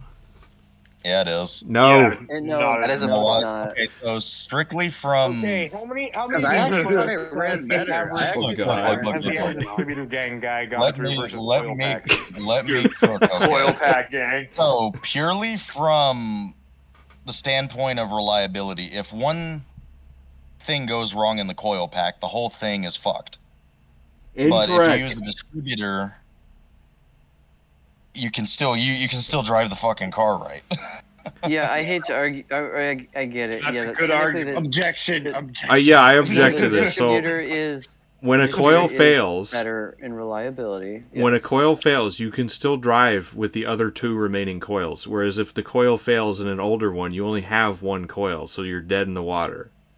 Yeah, the coil rail, it removes a ton of components. It removes the distributor shaft, the fucking rotor, the cap, the wires. It doesn't have any of those things, so none of them can fail. It's just the coil. Well, counterpoint. Redeemed. Distributor-equipped XJ will run like shit longer than most coil pack XJs will run at all. Not if the coil fails. Okay, but how many of them actually fail? Fail to the point isn't inoperable. They'll fail to the point they misfire or have some electrical gremlin, but they'll still run. Actually, I will argue is like my coil, my distributor style coil has failed on me before, and it did leave me almost stranded. So yeah, I mean, I would have rather preferred to have a coil pack. The coil pack has no moving parts. It has redundancy, so it can fail and still go. It has the wasted spark style ignition, so you get better gas mileage and more power using it. It cleans up the passenger side of the engine bay. Check. Let me add another thing. Yeah, what else you got? You have the ability to upgrade to a K suspension coil pack mod, where it's even better. Okay. That's, the Viper mod. K-Sus is bad. Get out of here. I mean, the main thing I hear Viper mod. The main thing I hear with distributors is suspension is bad. Yeah, K-Sus is bad. Sean, I fixed my injectors. You did? And that's coming from someone who has a distributor. Yes. Like, I would, as long as you run copper plugs like they call for, you should be okay. Right, and the I main don't like argument. the distributor because it looks ugly. There we go. Now we're talking. You look ugly. The main argument I haven't hear tried- from You the can distributor paint your guys coil pack. is if one thing fails, you can just replace that one thing. But like, who fucking does that? If one of the wires in a distributor fails, you just buy a kit that has all the wires and replace everything anyway. You clearly didn't see my spark plug wires on the 93 before it got wrecked. Oh my god. Were they all mismatched? Yeah, I think half of them were elbow spark plug wires. It was fucked. I will say though, the distributor is pretty tough. I guess for about a year, I had like Oh yeah, you had cardboard in it. I had like tissue paper or whatever just running through it the whole entire freaking time. I must have stuffed it in there and I forgot about it, and it ran with it. Minus the cap and the rotor, I've never seen a distributor itself fail. Personally. Yeah, you can. I'm changing my distributor because the damn thing's squeaking, but it still works. Like it's been quiet lately because I hose it with fucking grease. Because there's moving parts though. That is inherently a flaw of a distributor versus a camshaft sensor though. You have to a coil rail. I will say. Yes, but that is related to it. The camshaft sensor is also in a distributor. Like that's not any different than a distributor. It's just the bottom half of one. Yeah, I will say though the cam sensor versus the distributor specifically, I will say that if something goes wrong in the distributor, you can like file it and get it home if you have to. Whereas if the cam sensor fails, you're kind of stuck. You know what I mean? That's the one slight bit of an argument. Can we at least agree on one thing? The coil rail connector fucking sucks. Yeah, at the way back, yeah, that is annoying. And one drawback I can think of with the coil rail is diagnosing or like trying to get one spark plug out for whatever reason. If you want to find top dead center on the engine, or if you're testing compression or something, the whole entire rail has got to come off, even if you just need one spark plug out. Whereas with a distributor, you can just do one at a time. But that's kind of a very niche Well, you can thing. just prop it to the side and keep it plugged in, right? Maybe. I just pull all six No, out. it's. Six But out. they both have their benefits and downsides, honestly. I do think a coil rail it wins against a distributor at the end of the day. I think so too. I mean, when you Yeah. put it like All that, right. it's really just It does. usability, yeah. It does win because like it has better. You get like 5 horsepower extra. You know. Yeah, I think it's 3, but it is more. And with how he put it, as far as the average consumer is concerned, yeah, it's a lot less maintenance that they have to do in the long run. And if they follow the maintenance and do the proper plugs, they won't have those failures that people were having issues with. Mm-hmm. Can you keybang? Can you keybang it? Yeah, I've done it on mine. The average consumer is It worked. keybanged. It worked at keybang. Yeah, it he did. did, and then he blew out his cats. No, it melted my O2 sensor, remember? Oh yeah. Okay. Well, hey, that's good. That makes me even happier that they still do that. Okay. I can't believe I got convinced you to try that. That's crazy. The main Did keybang when we were doing my Jeep. Remember that, Waemid? why do you sound like you're in a aquarium?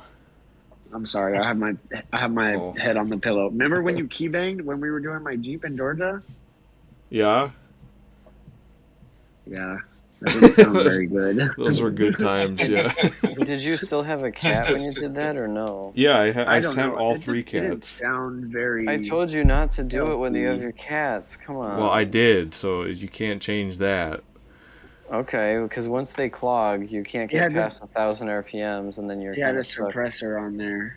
Yeah. So, I don't think 2000 would be necessarily S tier, but I think it should be first place in A tier. For sure. Based on Oh, based on what we've discussed so far, I would agree. But here's a major counterpoint: 331 cylinder head. Yeah. But at the same waiting time, for that to come up. At the same time, you've got cylinder head F tier. Wait, what was the safety stuff going on that people were talking about earlier? We're not there yet. Don't worry. We'll get there. Oh, okay. You have gotten yours to 300,000, but we don't know if that was the original cylinder head or not, or the. I think head no. gasket. I think the head had. I think it was the original head, and it cracked a long time ago, and they fixed it with stop leak. Oh. I think that's what happened with mine. Really? Wait, you still have the bad head on yours too? No. Oh. But it got me to 298,000 miles. Oh yeah, I remember that now. Yeah, it was like exactly. It was like close. So the 331 is I got good head. It's just flawed. Like there's nothing, you can't defend a 331. There's only negative aspects about it. It has smaller exhaust ports, so it doesn't breathe as well. Puppy? Well, I'm getting there. Well, it has the what was I saying? You distracted me. It's smaller exhaust ports, so it warms up better, so you apparently get better fuel economy, but it makes the engine breathe worse. So it's only a downgraded cylinder head, and of course it has the casting defect. So if you get a 2000 plus XJ, you effectively, sooner or later, you will have to swap out the cylinder head. Yeah, that is a pretty. Unless you're me and you're really lucky. Yeah, if you're Ask if me you're how I funny, know. you could just put a 331 on a 99 for no fucking reason. Yeah, I don't know why, but I put a 2000 engine in my Jeep, and I just assumed that they had a 2003 head or something, but obviously not. Something that bumps. Anyone who has a 0331 head on a 2000 Jeep just clearly does not know what the fuck they're doing. Why is her camera on? Dude, I beat the heck out of mine, and somehow I've overheated it multiple times. It's still fine. It's just dark. Same with mine. I was trying to figure out where your profile picture went. I saw your camera was on. Thank you. 2000, I would honestly put it above 94 just because of the safety issues, or safety. Right. The coil rail, but barely. Because of the head. Hey, it's a good spot. Yeah. I just. Does that mean that 2001 isn't going to be able to make the top mark because of the cylinder head as well? We're just gonna put this right here. Wait, but they still have the cylinder head issue, so that's what's going to be hard. You're gonna do me like that, Waemid? Really? I'm thinking. Based, Dude, that looks right. Okay, Does We're it? 1 year apart. Hold on, We're we 1 year put apart, two- Waemid. Remember that. We can't put personal We bias just put on this. 2000. I know. We I'm just put just kidding. 2000 I'm just kidding. above the 90. I don't care where mine Wait, I goes. want to hear because you about said the a safety safety issues reason. now. So it should be above a 91 because it still doesn't have the passenger airbag. Yeah, Or that's, any that's airbag. what I Are was we just on thinking. 2001? Well, 91 doesn't have any No, airbags. technically we're still on 2000, I think. Yeah. So 2000 would go What's the ahead difference? of 97. Or 91, I mean. He said, "What's the difference?" No, don't do this. No, I'm not. But it only edges out 97, no, 91, 96, and 94 barely. Oh my god, he because said of the head. edge goon. So Well, 2000's better because it's got Phillips head for the. when I'm thinking about why we put the 91 here, we're talking 8 and a Dude, quarter. that scared the daylights out of me. Oh my god. That sounded like my window. It 8 and a was. quarter high output. 91 is here because of how revolutionary it was. And I'm starting to think we should reconsider that. What, 91 should be S tier?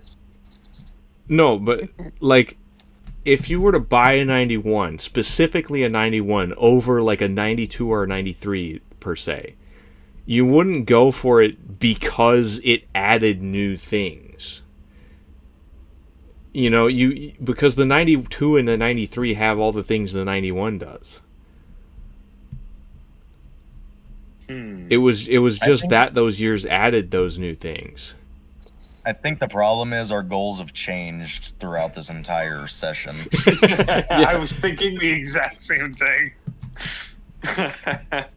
I still think it's definitely A tier because of what it brought, but I don't think it should be very high How on did it. it get ahead of the newer ones? Like, I kind of forgot about that. How did it get ahead of it? It's behind 2000 and 97. Right, we put 96 below 91 because of the the 1 year only things. And 94 is only above this tier because it has a third brake light, external slave cylinder, and no ballast resistor. Yeah, I'm still confused I forgot how the 91 beat 92 and 93.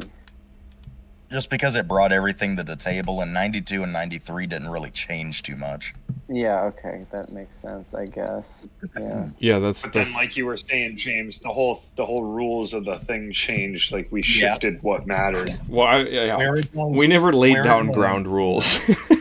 Yeah, we went from which one's better just because of our bias to safety to the average reliability. consumer. Yeah. Yeah. Well, I mean, the fact that I'm even in this, I don't know fucking shit. So I mean, that's how I feel. Honestly, I just know that I've just been waiting around to get my testimony for the 01. Honestly, I think regardless of how much we've shifted goalposts, I think this is a very accurate list so far. I just don't know why 2001 is S tier. Just because Waemid has a bias. That's all it is. Yeah. Well, here's why. Yeah, me too. 2001 is the worst there is tier. another reason. It should be F tier because it's the last year. He is in control of this. He could easily put everything but 2001 in F. We can't do nothing this time. Here's the thing. I'd bomb his mailbox by morning if he did that. It's a pipe bomb. We put 97 in. Dude,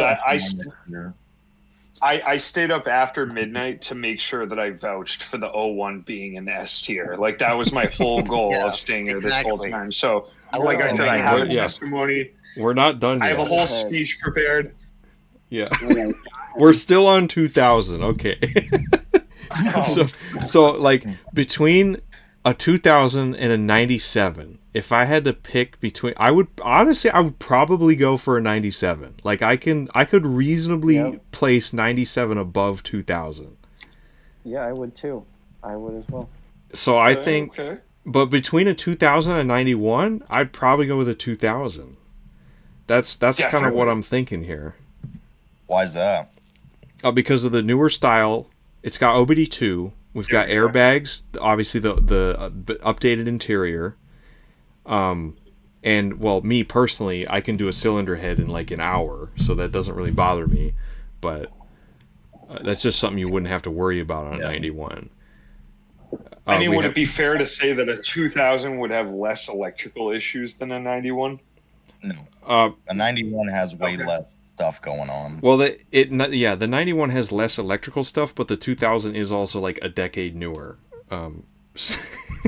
So I don't know. They're probably about even on the electrical issues scale. The 91 never Most really of these got. beats are pretty even. Honestly. I feel like I never see 2000 plus no start issues. Every time I see like a no start or no crank or a no start, no crank, it's always like the mid early 90s ones. I never see no crank or issues with like 99 plus or anything. Well, that's because I certainly do. We forgot. We completely overlooked the no bus issues that people keep having. I think that's more just an age thing. That's not unique to any specific year. You just smack the dash. You could get no bus on a 93. Like what? Well, 97 plus. Bus to have a no bus. So like if we're what I'm trying to say here is if we're trying to consider no bus as a factor in our ranking, no bus applies to 5 model years. That's not specific to like 2000. Oh, okay. Yeah, that's just an age thing. I didn't know if that lined up with a certain year. I didn't No, know that's just a 97 plus thing. Does anyone know the actual reason, like why that happens yet, or is it no still, communication? Like, well, like my buddy just started having it happen, but his Jeep's also dying. So I'm like, well. Yeah, no communication. Lack of electrical communication is what no bus means. So, Sean, the reason why you would see more problems like no crank, no start on a 91 versus a 2000 is purely just because OBD1. These don't tell you. These don't tell you if your crank position sensor went out. You kind of just have to like diagnose yourself. Yeah, that's the benefit of OBD2. Yeah. OBD2 gang, 97 gang. All right, I think yeah, we've pretty firmly cemented 2000 in A tier here, despite the cylinder head issues.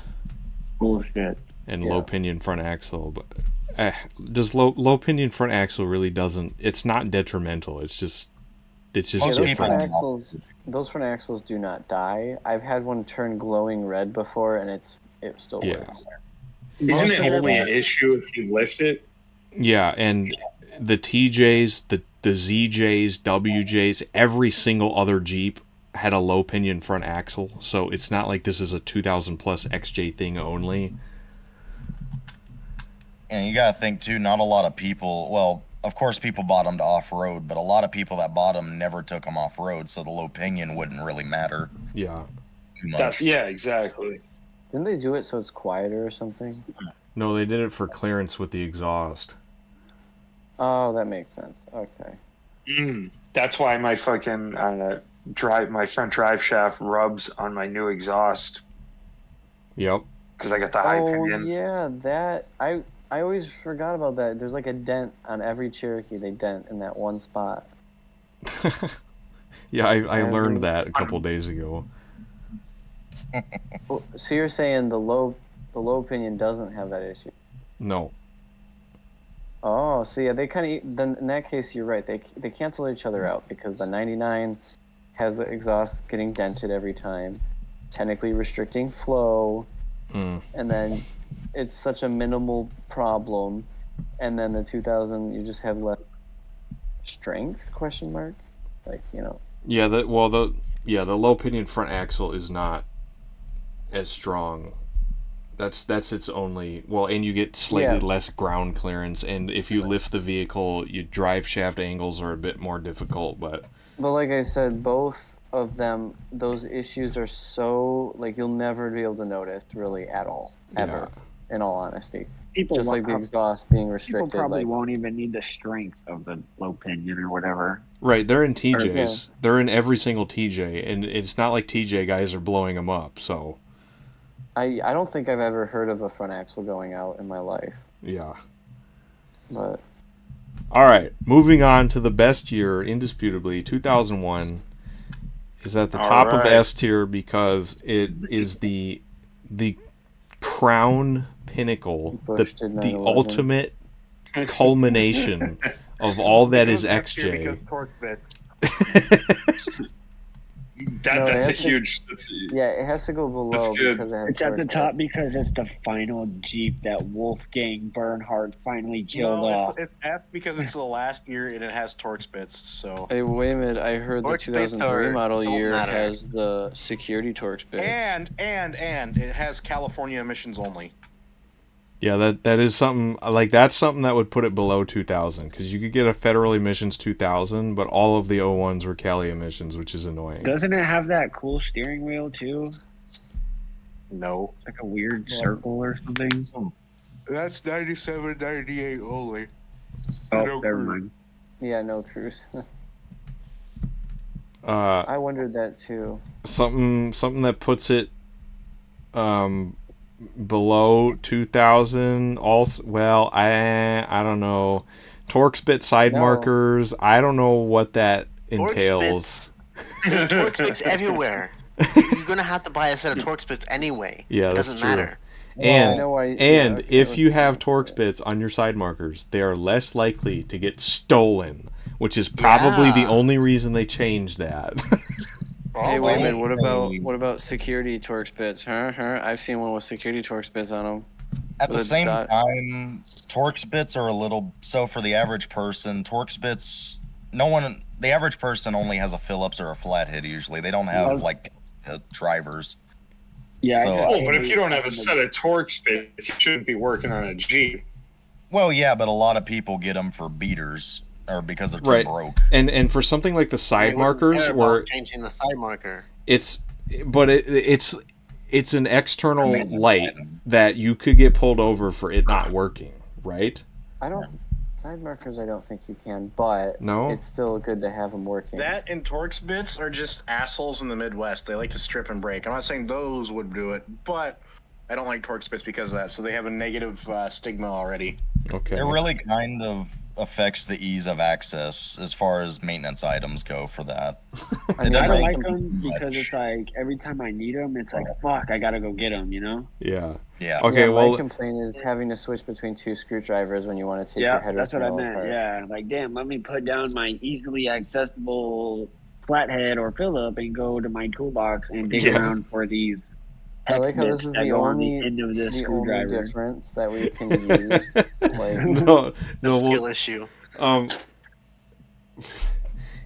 Let me ask you guys this: 2001 is the worst. in all of your years working on XJs, how many times have you had to replace the side marker bulbs? Never. 3 times. I haven't even touched them yet. Honestly, I don't think I've touched but them. never actually. You gotta. Oh wait, never mind. That's a pre-96 thing. Never mind. I was gonna say if your headlights go out, you gotta pull the bezel, which includes the markers, but they changed that in 97. Yeah. Yep.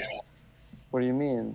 Oh, great. So in 96 minus, to replace the headlight, you have to pull the entire headlight housing or the plastic around it out. And to do that, you got to take the side marker off to get to the bolts and to the screws inside. I thought the 96 minus you could do it from inside the Jeep engine bay. No. Oh, dang. So that's even worse. Yeah, it's a couple extra steps for the older ones, but for 97 plus, they've remedied that entirely. You can technically just take the springs out or whatever and unscrew it. Yeah. But can we? I just realized. Can we move something retroactively to S tier? No, not 97. 84 only. I was going to say 97 should be S tier because it's the only XJ in this entire fucking server that seems to regulate its temperature normally. What do you mean? What? What? Everyone else either overcools or undercools. Mine just cools. It's fine. Come down to Texas and then we'll see if you talk. It did fine in Utah. It climbed Pikes Peak. Even Waemid's, which typically overcools, overheated. Mine didn't boil over. Yes, but that is Utah in September. Come to Texas in August when it's 100. It was also Pikes Peak, the tallest summit in the U.S. I should do that in my Jeep because mine will not get hot for the life. Well, it does get hot, but it doesn't get hot. It just gets warm. Jimbo, you're just jealous because mine will get up to temp in 5 minutes and stay there. Honestly, I think yours is fine where it is in A tier. When it's cold out, mine gets up to temp in 2 minutes, almost 2 to 3 minutes, like it should. Damn. You just have to drive it, like you just go. The only other difference between a 2001 and a 2000 is the presence of the rear seat child safety anchors. Yes. That would put it ahead of 2000. I was wondering that, like, yeah, what that is makes that? it the safest XJ. That's true. That's true. Like if we were ranking these by safety, 2001 would be at the top. I also believe it's very important because it's like an SUV, supposed to be a family vehicle, or what it has become. And if you don't have the rear fucking anchor points for a car seat, it's not as safe how else anyway. Ride safely in the back seat. No, you can. They have ways to do it without. You can use the seat has like a buckle that'll go around the actual seat itself. Like you need to have all the points. I will say, having had my nephew's car seat strapped in my 93, I had no worries about it shifting with just the lap belt. Like it was perfectly fine.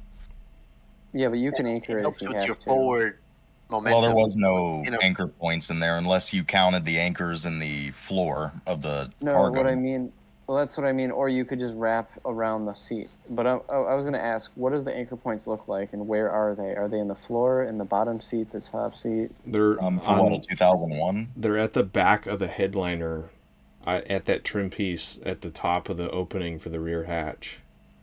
Those? Yeah, those are only on 2001. Why did my 97 or the 98 shed Jeep have them? Send pictures. I don't believe you.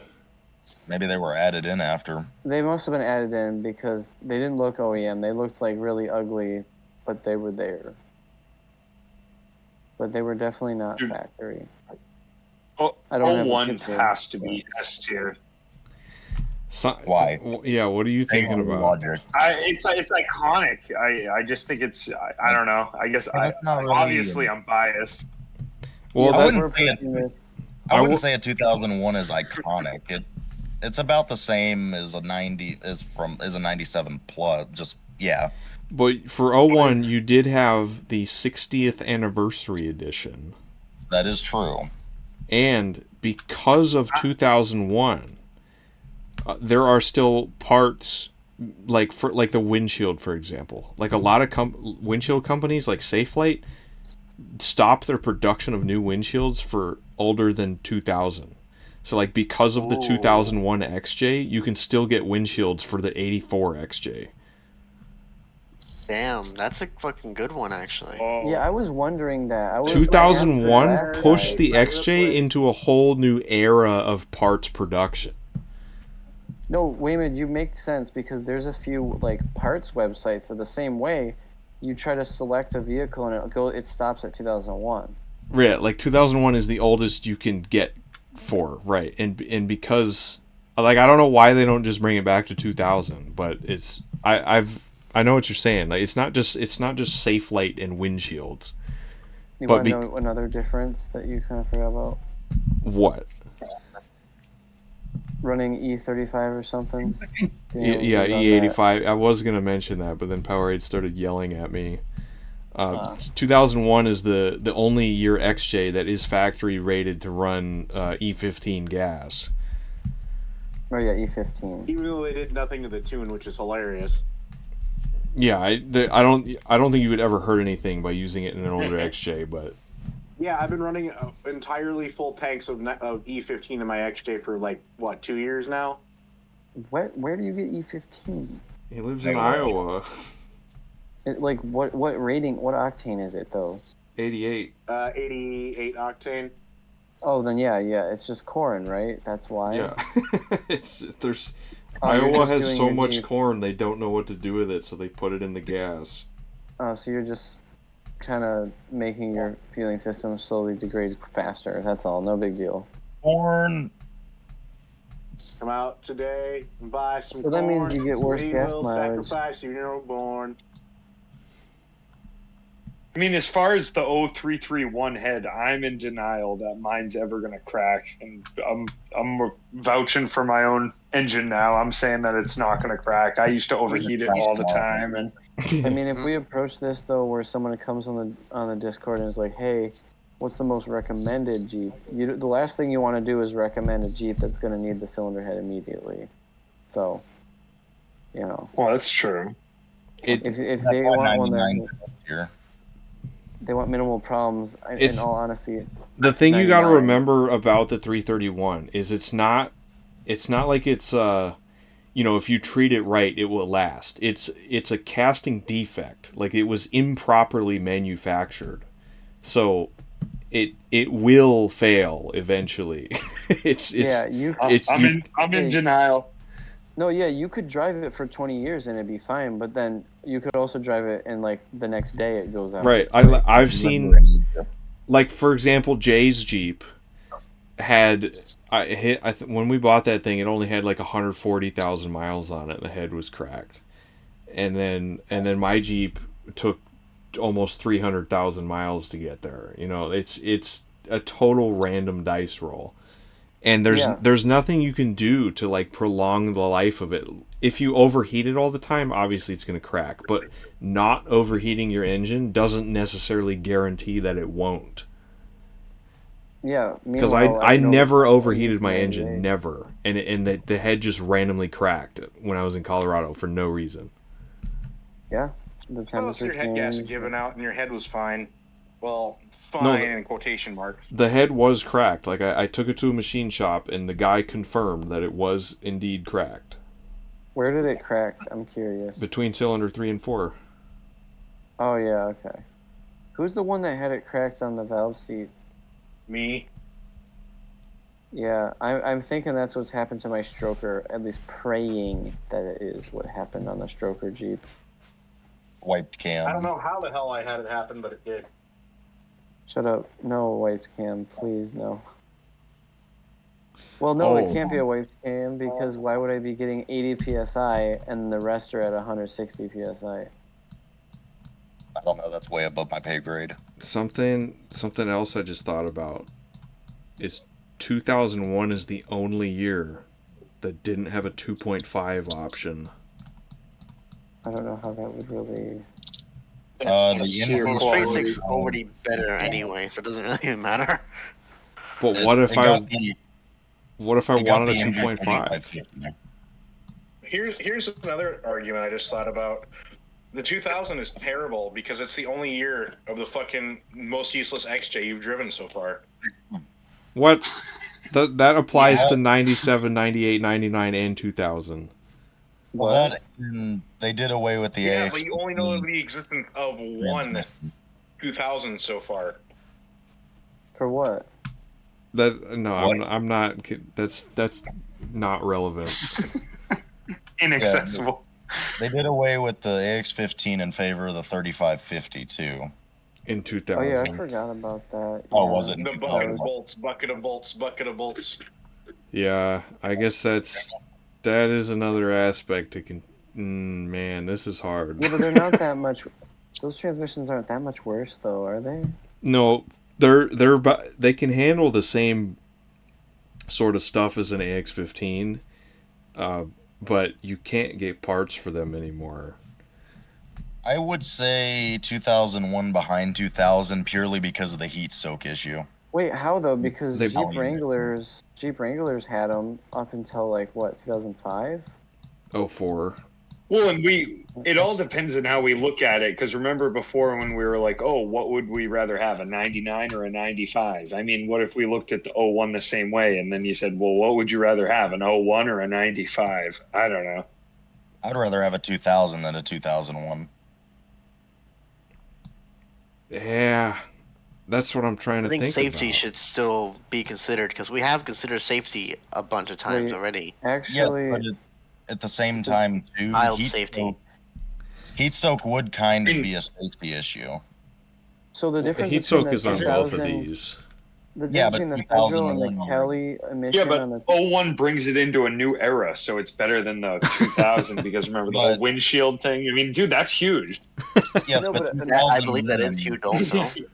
2001, you're more likely to have heat soak than on a 2000 because you have the option of Cali or Federal.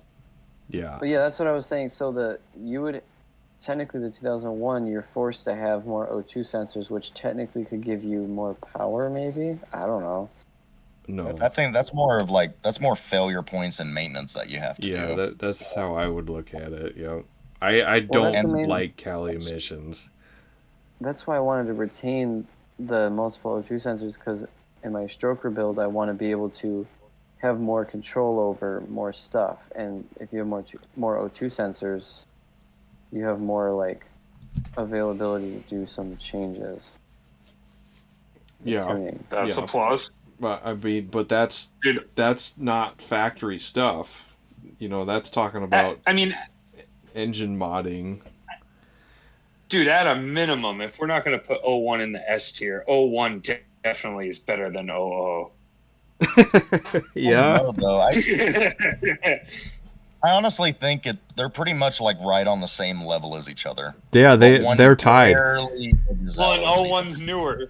They see whenever we talk about 2001s, or whenever I do at least, I just say 2000 plus because they're the same. Right. And you can't do that with any other years. Okay, tiebreaker. Look at Well, so Waemid's the 01's bookmarks. bet. Yeah. What year is listed in his bookmarks?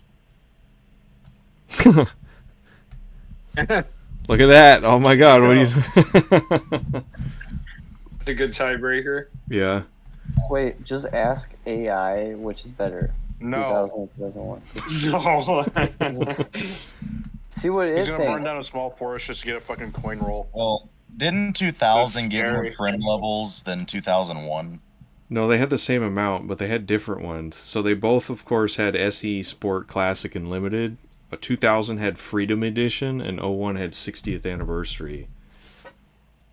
Damn, those kind of level each other out as well. Never ever Like heard of 01 Freedom parts Edition. are easier to find too. No, I feel like with the 2000, whatever the specific. Maybe I'm dreaming. Maybe I'm just trying to make up reasons here.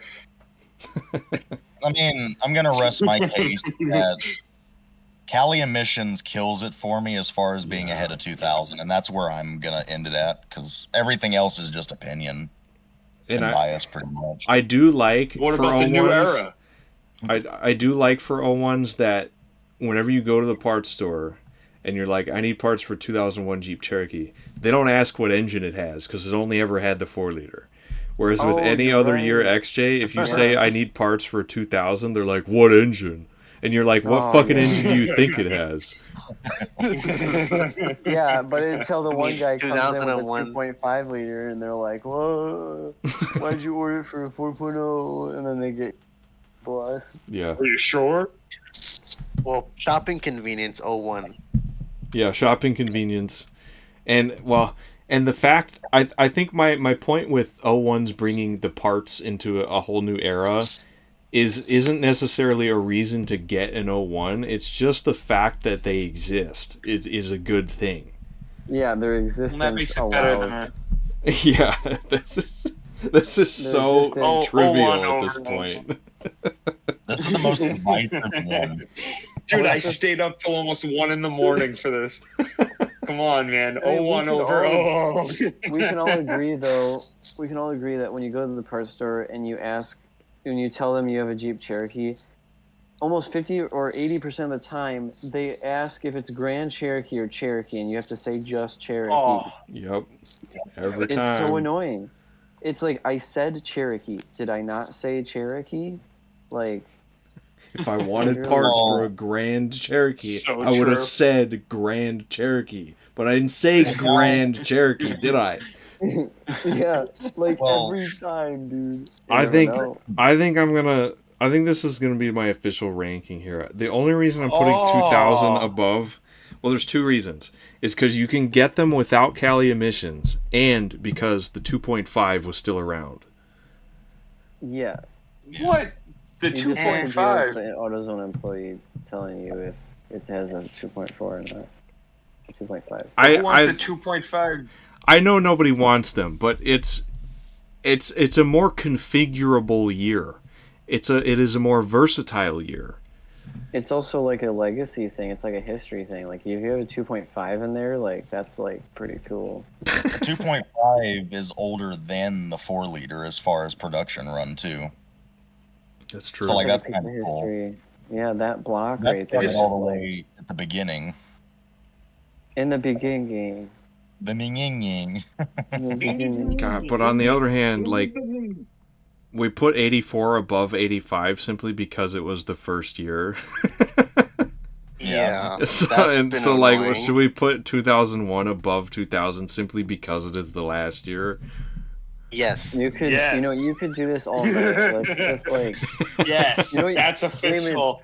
Waemid, you That's could fair. take I it- was about to ask you to switch it around, but if you're You know going what to you should do? be like F it how it is, When then you save 2000 this, goes above you're below gonna save 2001. it as a GIF, and you're gonna have the 2000 and 2001 switch places Yeah. every 15 seconds. Like they're just like make it a GIF, and it just switches because we can't decide. Yeah, that's Yeah. honestly the best case scenario for this. Yeah, Yeah, we'll just just have have it- like the texture clipping, like where like the two textures are overlapping and they're constantly flickering back and forth. Yeah, with the fucking Gmod collision sound. Yeah. Like, you should go ahead and like do the editing with that. I gotta go to bed. Okay. Alright, well, it's already screenshotted. We win.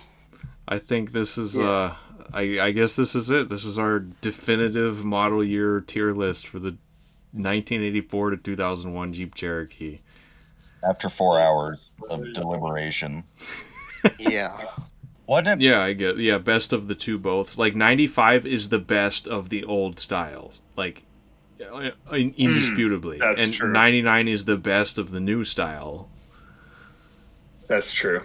And between those two eras, I think the old style is better.